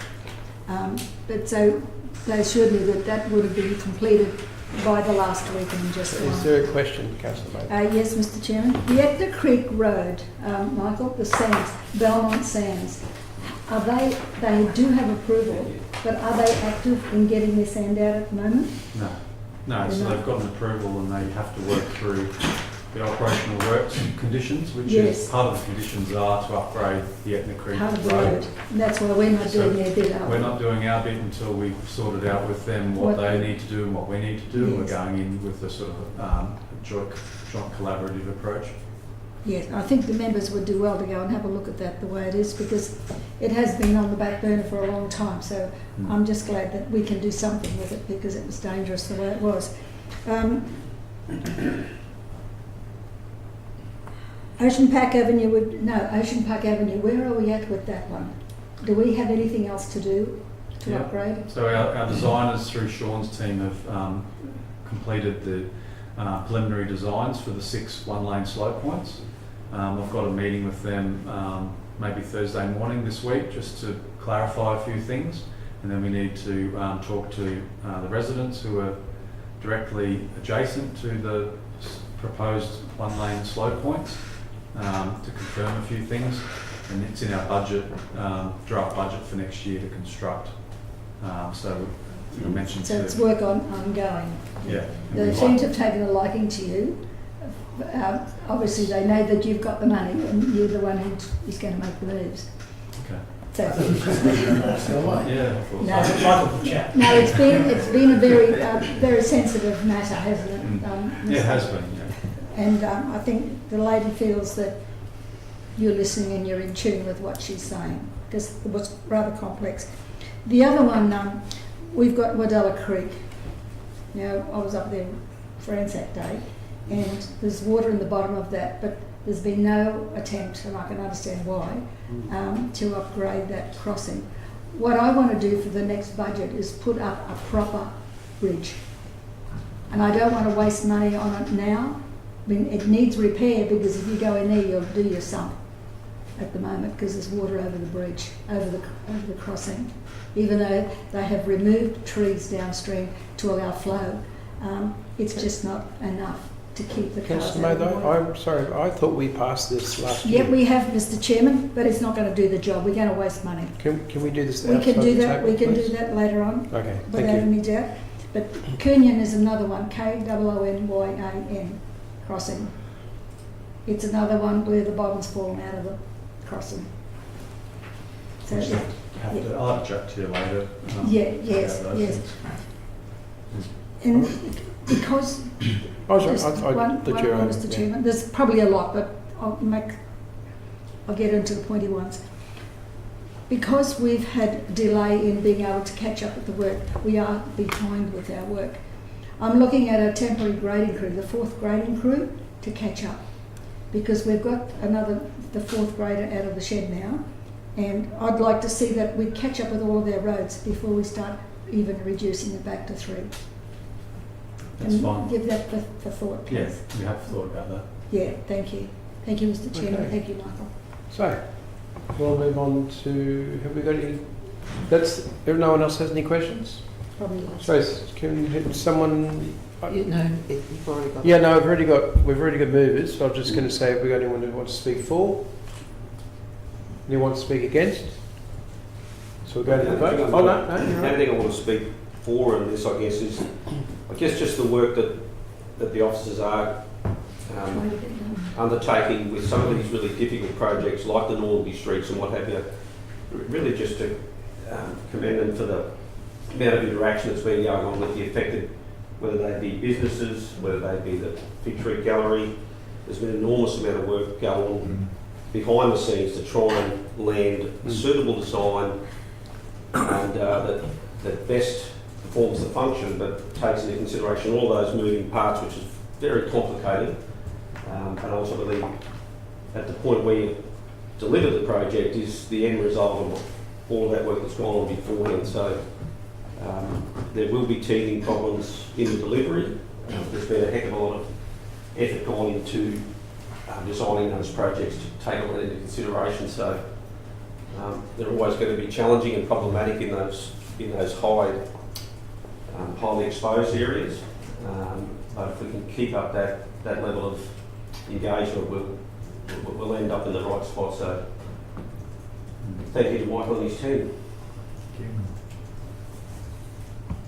Actually, just on that, can we, Michael, put some more information out to the public so people know when it's happening and at what stages and things like that in some other way? I'm obviously media is not everything, but there must be more that we do, because I know we all receive phone calls, when is this going to happen, when's the goat track going to be sorted? And we all know it's happening, but we've got to let more people know, I believe. We're in the process of doing an update at the moment, actually. Dana was chasing that up last week and this morning. Yep. All right. So, anyone against? Right, let's go to the vote. All hands for? Thank you. Councillors, let's move on to 13.2. Special Sewer Area Marine Parade in New Park. I believe Sean knows all about it. Yeah, good morning, councillors. This report follows a resolution from the 17th of September last year, following a request from one of the residents there to have a direct connection to the main, to the rising main. to look into a possible little declared sewer area or special sewer area in that area. We had a look at that. That we come up with a number of properties, 6 properties there that from 52 to 62, 6 properties that you could put a poly rising main up the footpath, and they could all connect with their own little package pump stations, which would work as a small benefited area, a small special area. We did write letters to all those owners of those properties. Didn't really get much response. I had some follow-up phone calls. One owner owns 3 of them. They weren't interested, and one of the others I couldn't contact, and then one of the others I did, and they weren't interested. So overall, they weren't really interested, and I think the main issue was cost. I've listed the costs in the report there. To change it over and then contribute to a small sewer area was substantial. There was no appetite for a small special sewer area in that area. Those people who did have septic said they worked okay. So I'm recommending that we don't progress this any further. And that's pretty much it. Okay. Mr. Chairman. Can I just quickly, Mr. CEO, you gave us a good example of why we shouldn't follow this on the other day. Do you mind embellishing on that one? Through you, Mr. Chair. Look, I totally agree with the author's report. In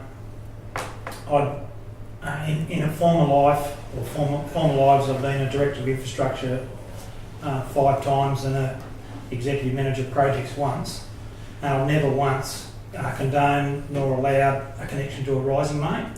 A rising main is effluent under pressure, and the integrity of sewage entering that would 100% depend on a one-way valve.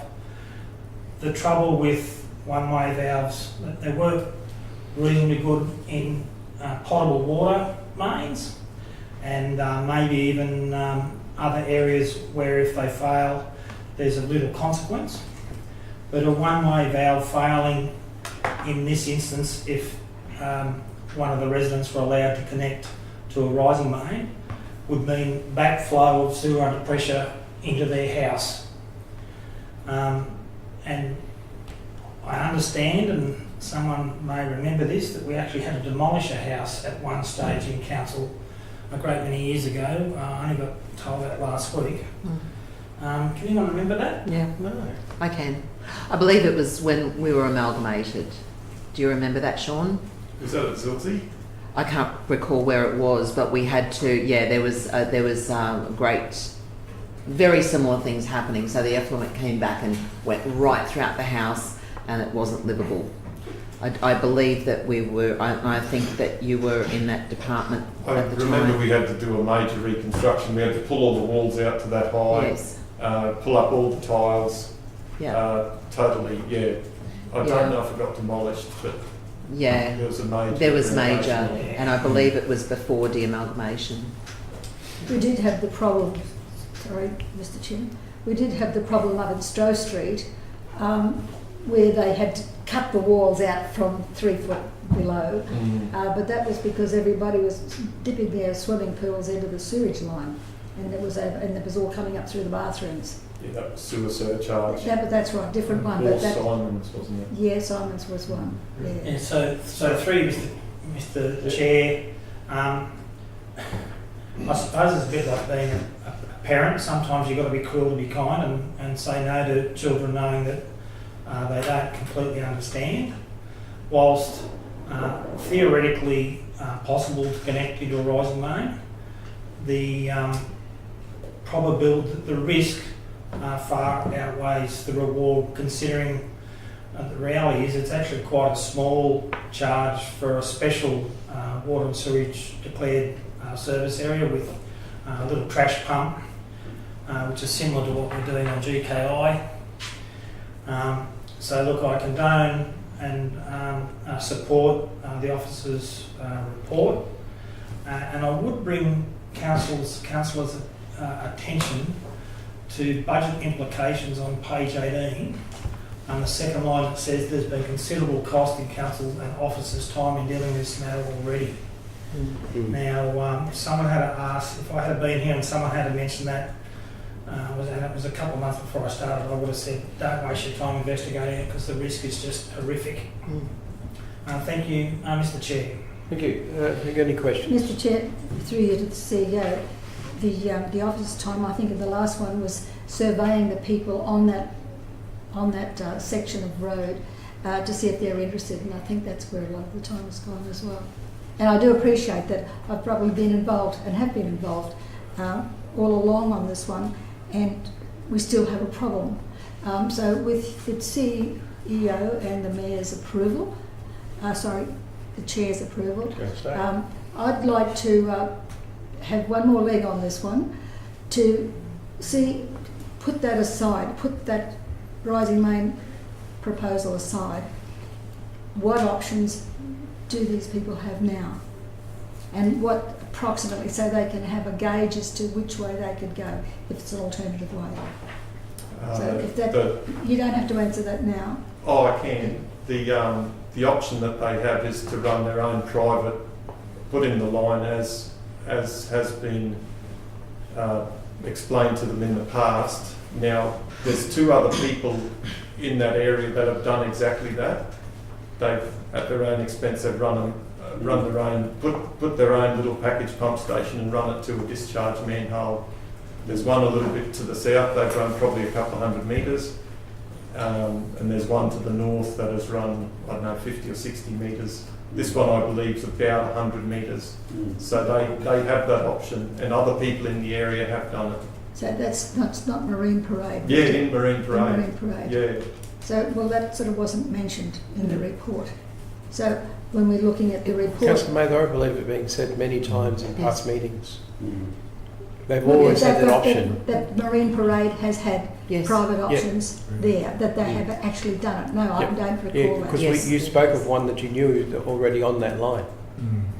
I think that was last year. No, not that it comes to my attention. And through the chair, the officer, I imagine that'd be a very costly option.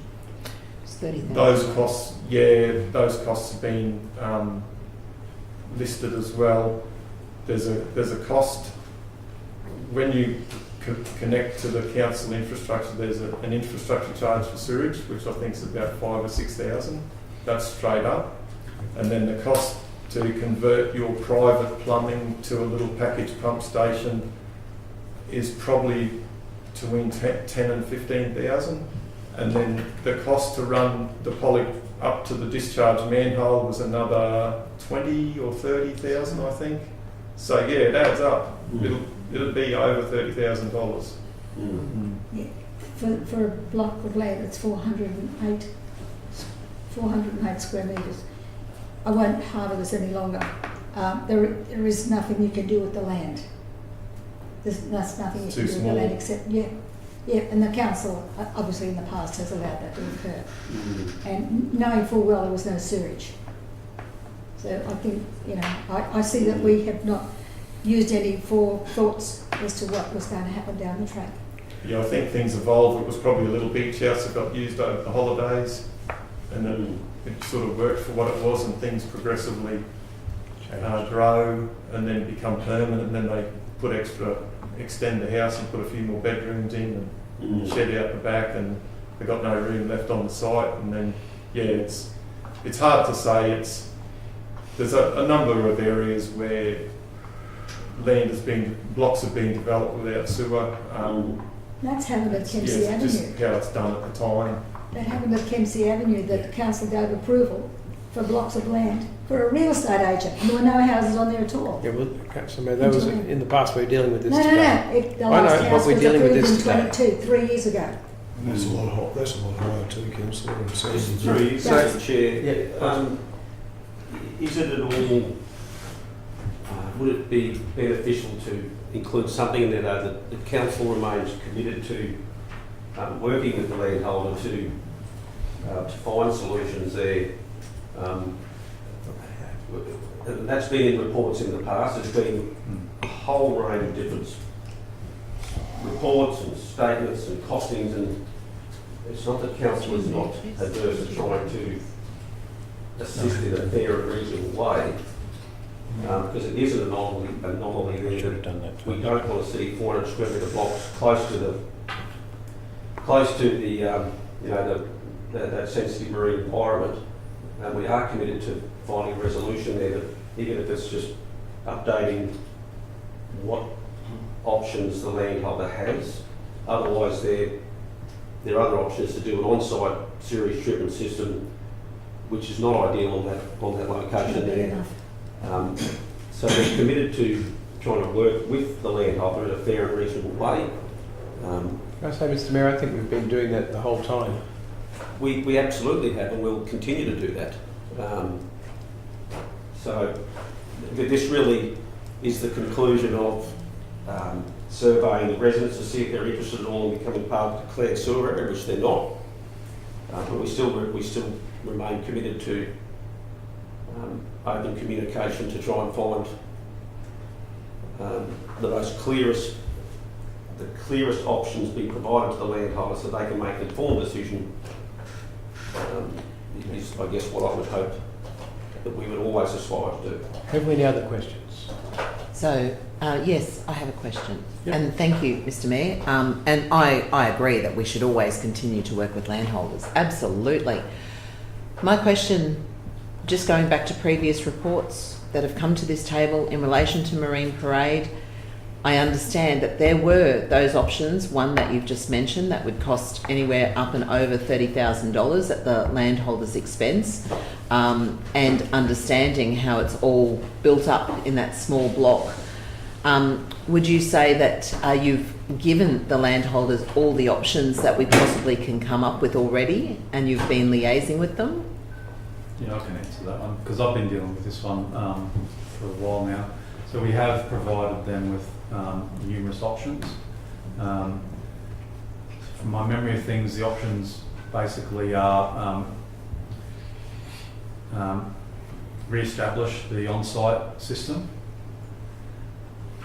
or, as Sean mentioned, put in a small private works rising main to the pump station up to the sewer manhole, which is 100 metres up the road. They're the basic options. And we've mentioned that numerous times. So this, from memory, this came to council maybe in March last year. We've had site meetings with the resident. We've had 3 notice of motions from memory, a couple of council reports. This was the last link in the discussion. We will always continue to work with our residents to resolve an issue. The issue can be resolved in 2 basic ways, which we can help facilitate at cost, at the residents' cost.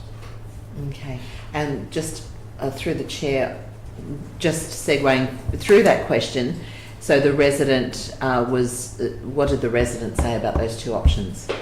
Well, they obviously were here, they didn't want to take up those options.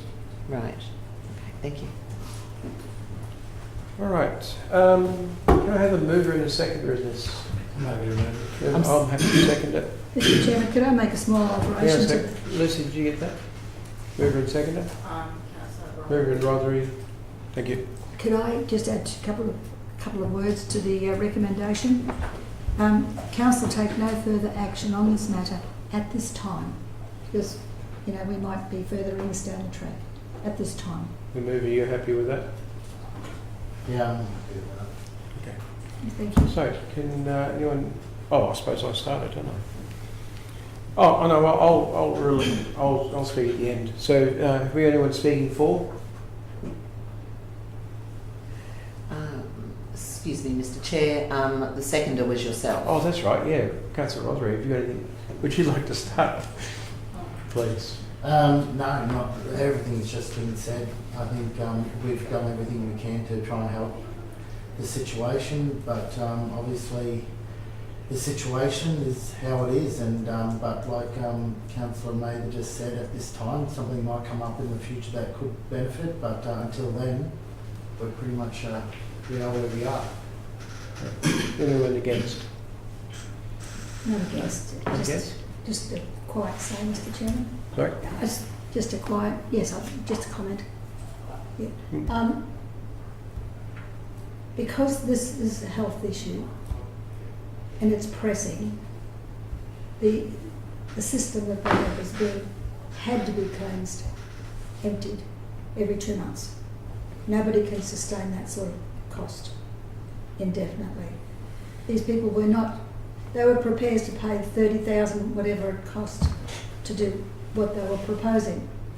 So I will just continue to look for ways that we can broker a deal somewhere down the track to make sure that we've done everything that we feel is necessary to pursue this, find a resolution, and they're happy knowing that they are safe, because that's exactly what we've got. Because if we don't take this as seriously as I believe it is, you just don't know where these things end up. Thanks, Mr. Chairman. Anyone for? Yes, I'll speak for. Okay. Thank you, Mr. Chairman. I believe that our officers have been working with the owners for many months now in relation to this issue. I believe that they've given full information and alternatives to the homeowners that are not prepared to pay the $30,000 plus for the added piping, I suppose, infrastructure. And I think that who knows, in the future something may happen that may someone might think laterally and come up with something, but I believe that it's all been sorted as much as that can be at this time. So it's hard. I also agree with Mr. CEO in saying that a rising main, a pressurised main, is not something that you should muck around with. Because most likely the risk is too high that the one-way valve will actually break or something may go wrong with it, and we just don't want someone's home to be filled with effluent. So yeah, I'll vote for this. Thank you. Anyone against? I'm happy to speak. After today's report, I know that this is how risky this is, and landholders have been provided with options. And as Michael said, Council will continue to help with the residents to finally sort this out. And a rising main is definitely not the answer. I ask members to vote with the officer's recommendation. Would you like to finish up? I'll just like to speak.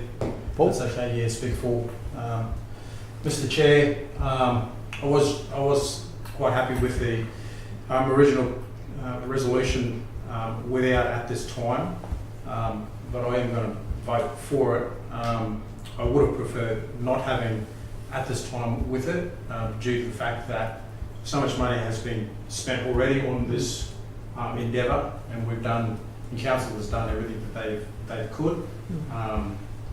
So for me, just leaving it ajar means that there could be, more costs that could arise in this matter. And I suppose if there was something that came out in the future, then you can still be addressed. But I'm with hesitation with 3 words, but in general, we are putting it's not really a stop, it's a pause, which that's my hesitation. But anyway, I agree. That's how I feel. Thank you.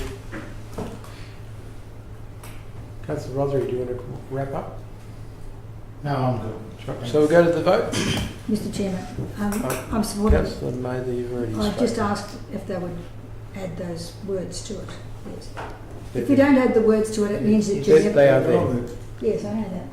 I'm saying if you don't... So you've spoken, sorry, yes. Councillor Mather. Well, I think members have got... Councillor Mather, you've spoken. Mr. Chairman, I think members have got the wrong interpretation here. Because if you don't have the words in, I know they're in there now, it means you're not going back there ever again. You've cut it off. Councillor Mather, you've spoken. I'm sorry. Yes, I know, Mr. Chairman. Many times I've wanted to speak again as well, and I've just held my lips. I'm sorry. So, may we please go to the vote? Everyone in full? Unanimous. Thank you.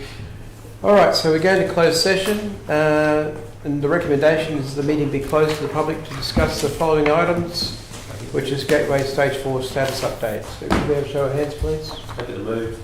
Happy to move. Second. Do we need a seconder for that? Oh, I'm sorry. I thought we could just vote on that. So, mover Councillor Bello, seconded Councillor Watson. Walk on.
Michael, the crystal ball wasn't correct. No, I'll have a chat to you later. Please do. All right, we're back. Yeah. Back in open. Okay. We haven't, did we? Yeah, we did vote. Oh, well, I didn't stick my hand up. Oh, well. It was all You'll be in the negative. So we're back with confidential report 1.1. The officer's recommendation is that the committee recommends that council resolve to receive this report, and 2, notes the scope of work, budget and respective timeframes be received. So do I have a mover? I'm not going to move that. No move. Yes, someone's got to do it, Mr Chairman. Councillor Maybe, you want to second it? It'll be a team, Glenda. Okay, so we've done questions. Has anyone want to speak for? Just to thank the officers, Mr Chairman, because there's an awful lot of people involved in this. And there's an awful lot at stake, not only for us as a reputation, but also for our ratepayers out there. So we need to keep our finger on the pulse and eye on the ball. So we'll be just keeping an eye on that. If we ask a lot of questions, it's because there's good reason to. Thank you. Anyone speaking against? No? Anyone speaking for? I'd suggest we all go to the vote. So show of hands and approval. Unanimous. Thank you very much. And we close the meeting for infrastructure. Thank you very much. Thanks, Arvin. Thank you.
Chairman, councillors, Mayor, CEO and officers and everyone in the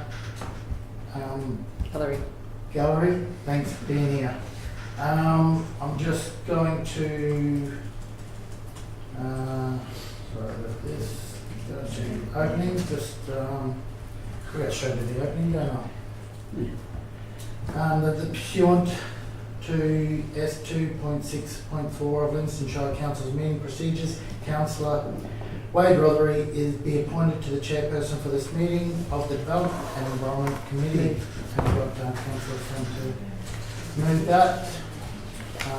All in favour? Second. Oh, second. Oh, sorry. Second. You did. Councillor Watson. Councillor Walker.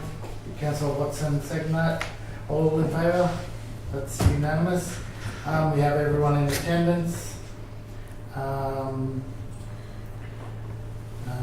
We've got no leave of absences, apologies, confirmation of minutes for previous minutes. Do we have someone to... I can do that, can't I?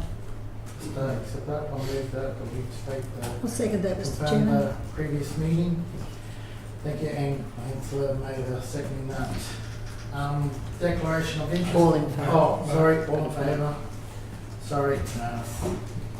Declaration of interest in... I'm losing my voice. Declaration of interest in matters of the agenda. Nil. Wait a minute, Mr. Chairman, I believe I do. You do have one, sorry. I do have, Does anyone have any declaration of interest in I matters do, of Mr. the Chairman. agenda?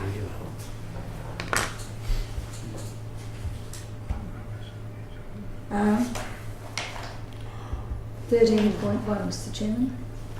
I don't know which one you're starting on. I'll be starting on the telecommunication. Yeah, okay. one. Then Do you I have wish to advise the table that I do have a conflict of interest if the land we're talking about is Mildura Rise, Mr. Chairman, because I have a block that's adjacent to that. And that will be going I just need to have that confirmed. Yes, through the Chair. The land is not actually the Mildura Rise site per se, it is an adjoining lot. However, it is owned by the same proponents for Mildura Rise. Yeah, I think I'd be on the safe side, I would declare and leave Could you it. just clarify what actually is the interest or what's the concern? Well, I have a block beside Mildura Rise. But what would the distance between, would we say, your property to where the proposed... Well, this is what I needed to have clarified, just to Well, which land we're talking we've got about, time to because the find that out mapping. now. We'll sort that out now then, we'll find out.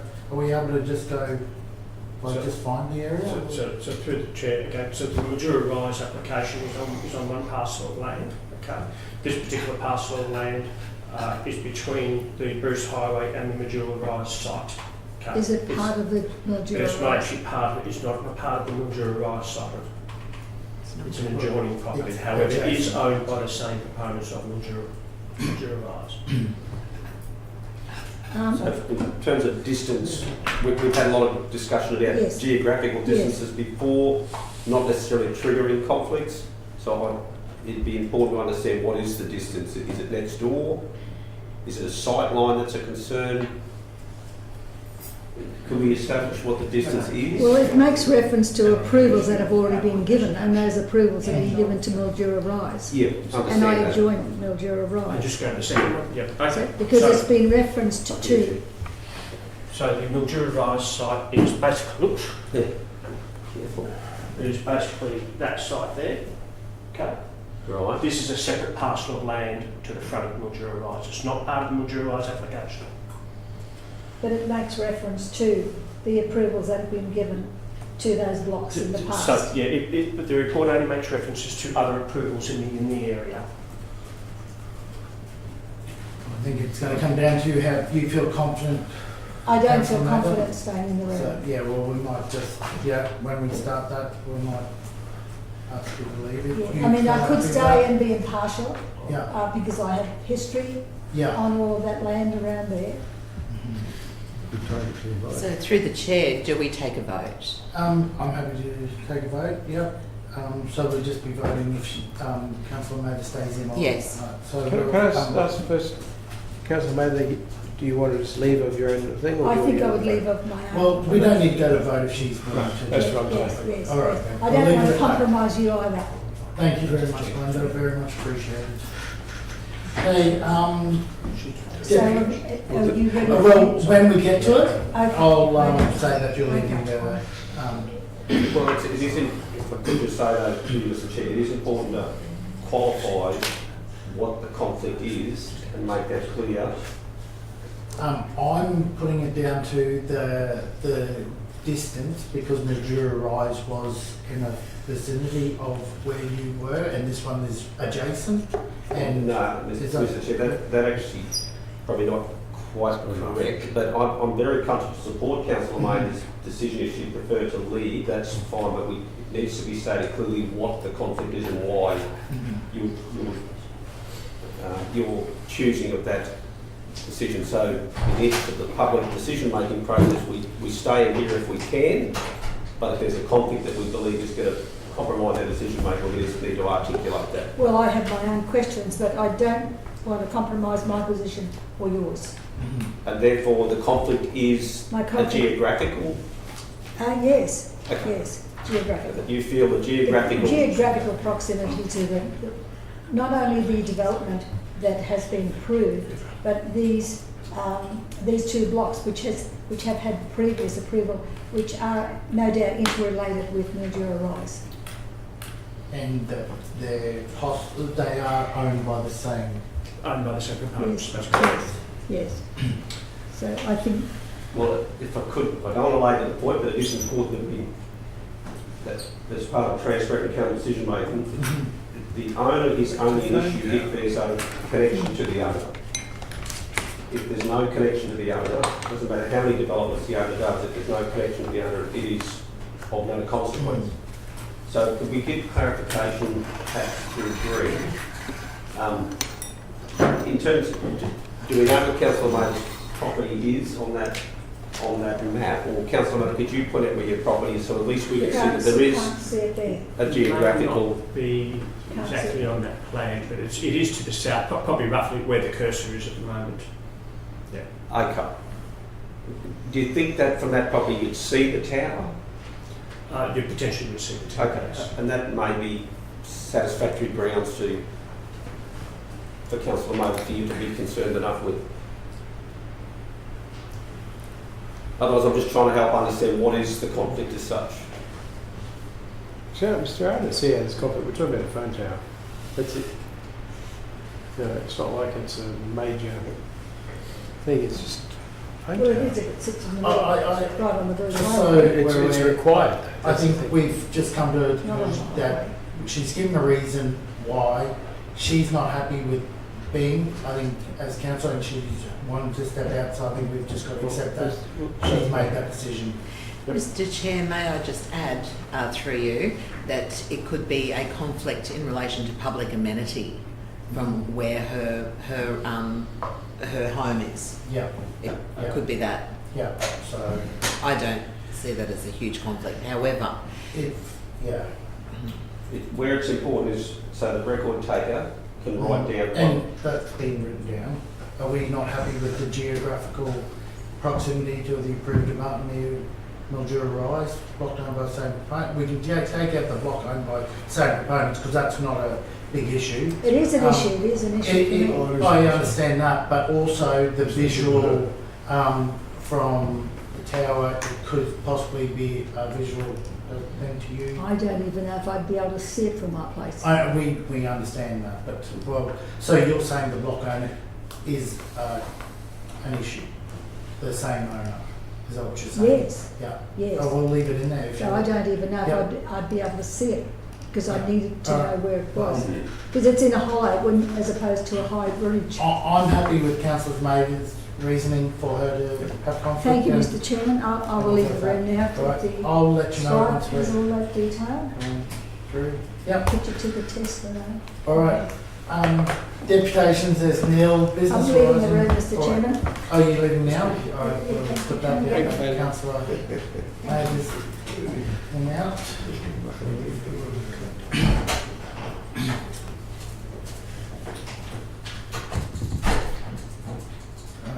And we'll keep going. Number 6, deputations, there's Neil. 7, business arising or outstanding from previous meetings, there is Neil.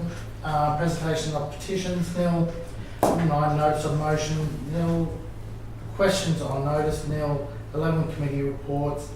And number 12 is Audit Risk and Improvement Committee reports is nil. And Mr. Chairman, have we resolved to accept the previous minutes? Yes. Yes, we thank did. you. Yep.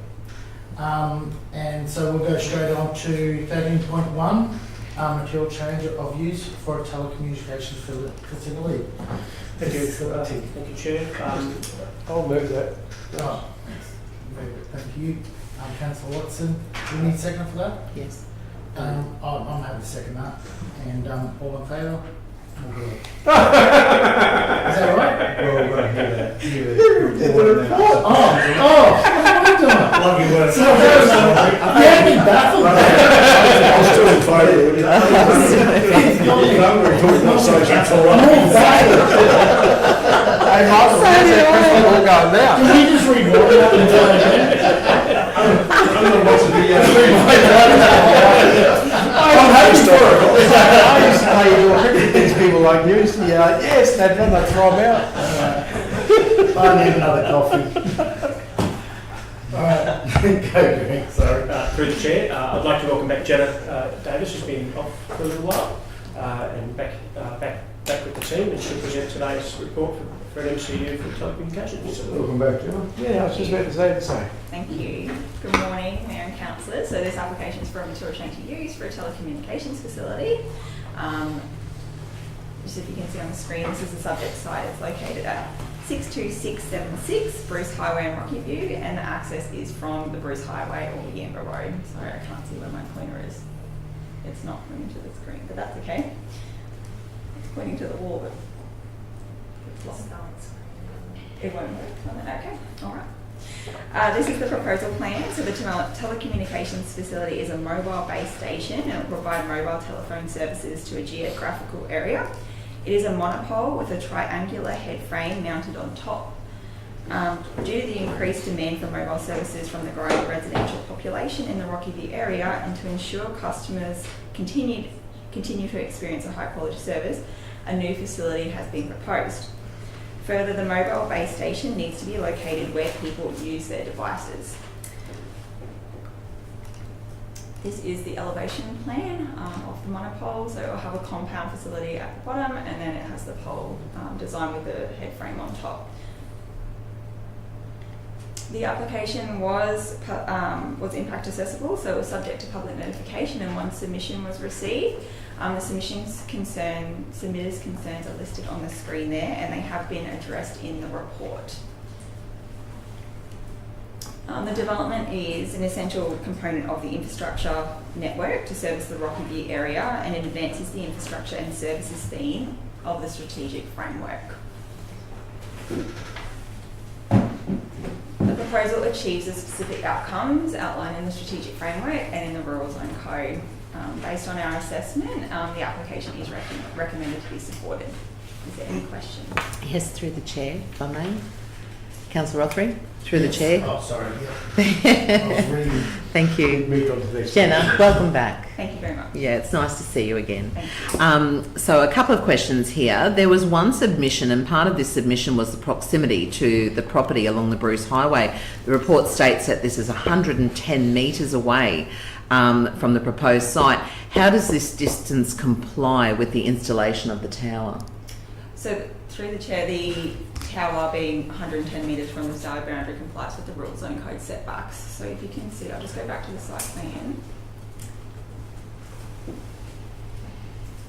This one might be better. So I can't point to the screen. Would you like me to pop up there? Yeah, Just to point to thank it? you, Jenna.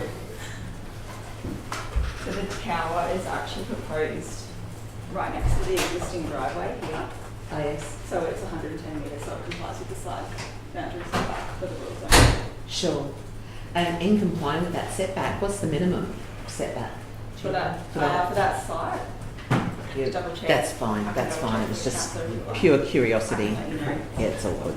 Might be 20 metres, might be 10, depending on the size of the site. 10 or 20. That's Yeah, fine. I can definitely double check that too. It's all good. And my second question is, the submitter noted that there was no need for future additional service. The reply to the submitter was that the application has demonstrated that there is a need. So how has the application demonstrated this need? through the reporting that they have provided, the report that has been provided has been prepared by a consultant on behalf of, I believe it is Telstra. Amplitel. But Telstra is going to be the operator, I believe, in the reporting that has been provided. So they have provided information in their reports just to say we do need another tower because of the growing population in the area. Sure. And has, we'll just say Telstra, was it Amatel, was it? Amplitel. So with the EMFs from the tower, do they, have they demonstrated that it's not going to make an impact on the surrounding area? Yes, they have, and that was also included in response to the submissions. A little statement there, they did investigate in terms of the EMFs, the EMEs. EMEs, not EMFs. Electromagnetic Close energy. enough. So that's been listed in the submission and like how it's been addressed. Yes. Okay. What page would that be on the report? What page are we on? 18 of 72 in the whole agenda.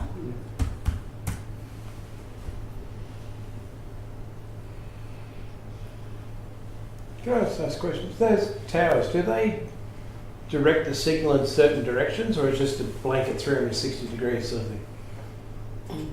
With the chair, I'm not exactly sure. The only reason I asked the question is I was coming back from Mackay yesterday, and pretty much when you get past here heading north, the signal's just poor. I was nearly going to say some other word before that. And it was really hard to communicate and stuff, and I thought, well, this is a good thing to have, and I'm just wondering if it was I understood years ago that when the towers were all going in, they were supposed to be that there was a corridor of signal going up and down the Bruce Highway, so people always had access to their mobile phones. And I was just wondering if this was one of those situations. So through the chair, whilst it's not our field of expertise, our understanding is though it's a line of sight signal. So if you're sitting in the valley and you can't see the tower, you might not get as good reception as if you're on top of the hill. Okay. Just a question there, if I could qualify. States there that other locations proposed at the back of the approved Mildura Rise estate on an elevated site rather than a low-level proposed site. So were other sites considered, and what makes this site, I guess, suitable or attractive to the applicant as opposed to the higher elevated site towards the back? They have looked at alternative sites, and that was listed in their report. I do believe that I did include some information in terms of that they did look at other sites, but this was the best suitable location to, I suppose, reach the most amount of people in the growing area. They have proposed quite a tall tower to service a greater area. They also did look at co-locating the infrastructure on other existing infrastructure, but it wasn't suitable to, I suppose, get an appropriate range. Mm-hmm. So the functionality that has been assessed to work effectively here? Yes, here, yes. Okay. Just one other question I've got. We've had quite a few of these over the years, and often concerns similar to what's been raised by the submitters has come up previously. Have we, does anyone's recollection, not approved any of these in the past? And in the event that if it wasn't approved, what grounds would the applicant have to appeal the decision if councils were to vote against it? How does that process work? Yep, so through the chair, I don't recall any that have been refused. I'm just I can't think of any that have been refused. No. But if it was refused, we'd have to have grounds in terms of why against the assessment benchmarks, or reasons as to why it's being refused, and then they would have the opportunity to appeal through the Planning and Environment Court. If they choose to. And reasons like, though, that, say, amenity or concerns about the frequencies that's emitted from such a tower in the past, they have always been approved. So it would be fair to say that it would be difficult to prosecute objecting to it on the basis of health concerns, because that often comes up as a concern from neighbours. So just to give us the assurance that there is because I understand this is assessed under the Telecommunications Act, and they're a higher entity than the local government. So in terms of through the chair, in terms of the EME, electromagnetic energy, the report has addressed the requirements around that in there, and they've said the EME from the proposed facility operating at its maximum capacity will not exceed 1.04% of the public exposure limit, which is nearly 100 times lower than the maximum allowable limit. I guess it's important for us to know that as councillors, because if that was a factor that we perhaps individually or collectively thought was an issue, that it would be difficult to prosecute that or defend that in a court, given such low level that's been identified there, 1.84%, 100 times lower than what's acceptable. Okay, no further questions, Your Honour. Thank you. Any other questions? All good. So we've got a move by Councillor Watson. And anyone want to speak for? Who's the seconder? Oh, I already seconded, sorry. Okay. Did you? Yeah, I did. Thank you. Going to speak for? No, I'm fine. I think that's been said. Anyone else want to speak against? Anyone else for? No? We'll go to the vote. All in favour? Oh, that's unanimous. Thank you very much. Well, I just wanted to make us laugh. It was getting a bit boring. We might have to get Brenda. Thank you.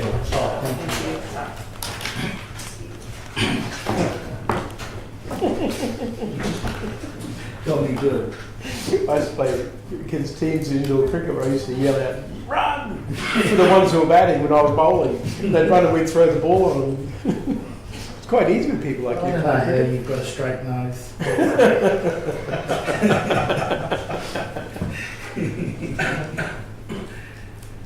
We'll just wait for Glenn to come in and then we'll cancel later. Sorry.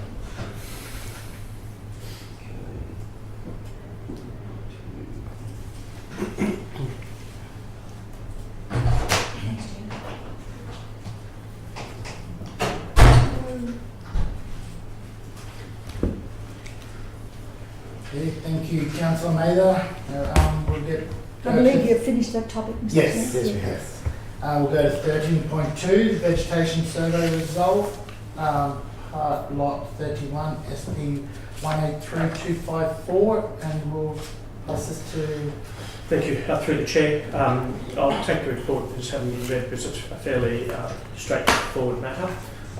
With two recommendations from the officers in relation to the report. The council supports the submission of the vegetation survey report for part of lot 31 SP 183254 to the state for review, and the council supports the owner in a master planning process for the entirety of the site. I guess the two recommendations reflect council's or officers' desire and council's desire to have sites that are eventually master planned, which gives us a good indication around things such as future infrastructure planning requirements, because they all cost money, obviously. In terms of the actual vegetation report, it's really a matter for the landowner and the state to sort out. All we're simply saying is that we support them to provide that submission to the state. They go away and have a talk to the state and come back and forth. There's lots of, in this particular instance, the reason it's been done in this way is that the landowner wishes to have their due diligence undertaken prior to a development application, which obviously for the landowner provides more certainty. Happy to take any questions. Move, Mr. Chair. Thank you, Mr. Chair. I've got some questions through you. Thank you. I'm happy to second this. Yes. So, but my questions help make an informed decision. So just to clarify, what you've just said, Greg, is that all we're doing today is supporting the owner to undertake master planning. That's correct. Okay. So also in the report, and I can't find it now, but I did read that it talks about that the mapping may be incorrect. That's correct. Could you explain that? Yes. So the state, obviously, Queensland's a very large place, and the state has provided vegetation mapping over over the majority of the state, based on what they see as being the predominant vegetation types. A lot of that hasn't been ground truthed. What this report is about doing is ground truthing that through a company called Bear, I think they were Base, apologies, through a company called Base. They have qualified ecologists, specialists in that field. They go out and then undertake a series of surveys, provide all the information, and then submit it to the state. And the state then reviews that, and there'll be a bit of back and forth between the two parties, obviously, because they might say, oh, we don't agree with you, or we do agree with you, and so forth. It's about ratifying the mapping. Council is undertaking a similar process at the moment, or we've just started that process, as part of our planning scheme review for the matters of local environmental significance. The parallels are there between the two processes. All we're simply doing is what we call firming up what we think is the vegetation types in certain areas. Certainly. So that leads me to my next question in relation to the report notes desktop audits. So has council or state gone out, or is this the next step that we need to do through the through the contractor? It's not really for council to necessarily be involved, because we're not talking about council's mapping layers. We're talking about the state mapping layers in this instance. And we're talking about the state mapping layers because on page 15 the report notes, and I wondered if this actually needed to be in the report itself. It lists 71 listed threatened species, 63 listed migratory bird species, but does that particular part in the report, which one did it need to be in there if it's not relevant to this particular area, and two, is this to the specific area of lot 31 on survey plan 183254? Is that just the general area? I think it's a general area for completeness, because obviously that the state will probably have a raft of questions. The proponents who have put together the vegetation report, they do these all over the state and are quite skilled in this space. So I'm presuming that they learned from previous questions that have been presented to them by the state, that they understand what all contents of these reports needs to be. Sure, so just being a general area is not specific yes. to this particular area we're discussing today. Yeah. Okay, thank you.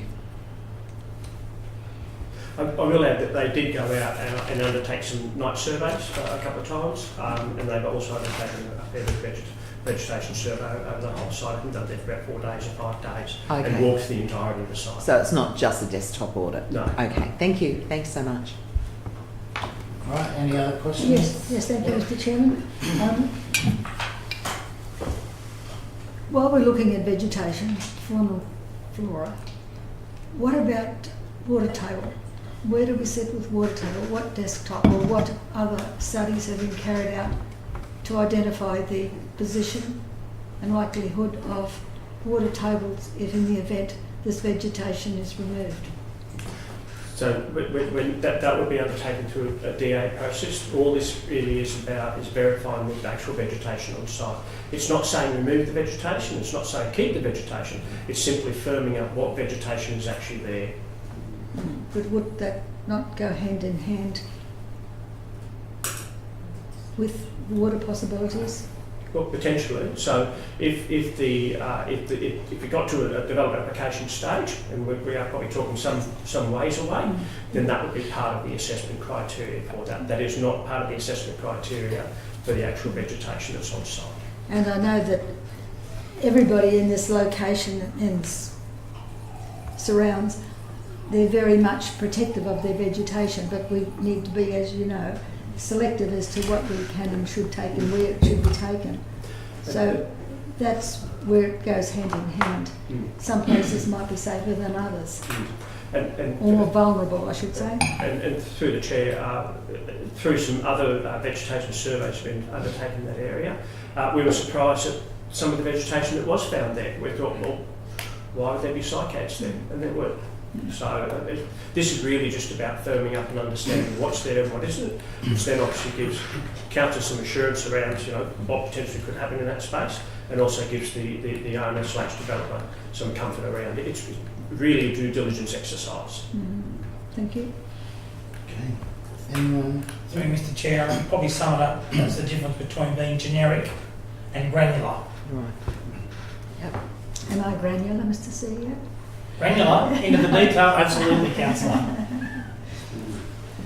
Okay, thank you. Anyone, any other questions? We've already had Councillor Eastwood move it and seconded by Councillor Friend.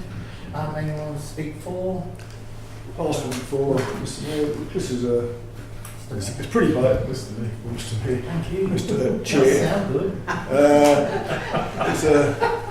Sounds good, but doesn't look good. A very basic request, actually. We're just asking that you support the submission of the vegetation survey going to the state, and also supports the master planning process, which helps to create a vision for the area. So there's no cost to council, there's no risks. It's just something that, and I actually commend the owners of Lot 31 who are actually here today. It's just a lot better to have this put in now than once the process has already started. So look, I ask that council support this. It's a very important step in moving forward on this. Anyone against? Anyone want to speak against? No, Mr. Chairman, but I would like to know a little bit more the master planning process, that's all at this time. So that's a question? Yep. That's a question. Oh, do you want to? No, just an observation. All right, I'll speak for. Thank you, Mr. Chairman. So I think that master planning is so important for this particular project moving forward. When the master planning begins, it will be between the state and the owner of the land itself to understand the complexities.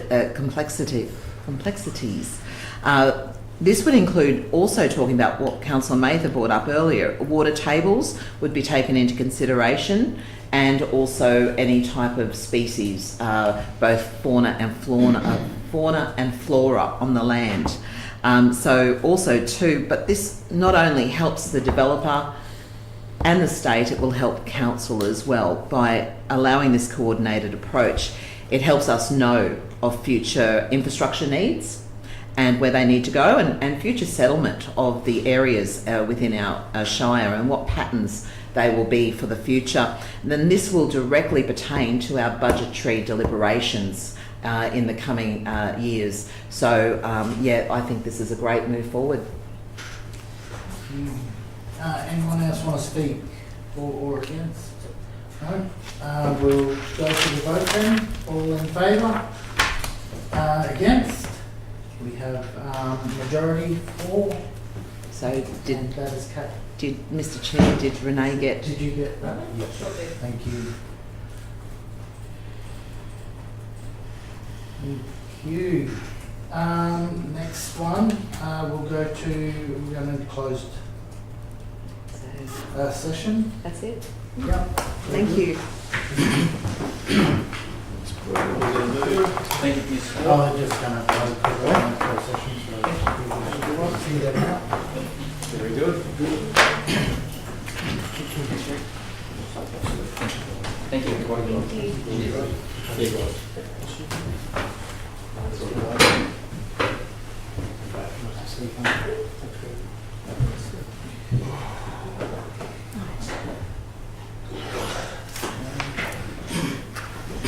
Here's my trainer. Are we offline? You're a trainer. No. You've got He's a teacher. Are we off now? No, we've got to move to go into, so we've got to move to go into Close. Councillor Friend and second by Councillor Watson. All in favour? That's unanimous.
Thank you.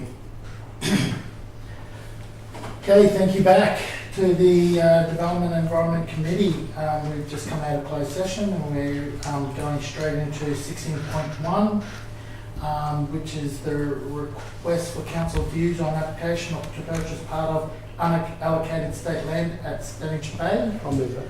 We've got Councillor Watson moving that and Councillor Mather seconding that. Anyone want to speak for? No, I don't think Anyone want to speak Yes, against? just supporting the officers' reasons. I'll Thank speak you. against. You want to speak against? Yep. Yeah, I support the applicant's desire to, primarily based on improving their bushfire resilience.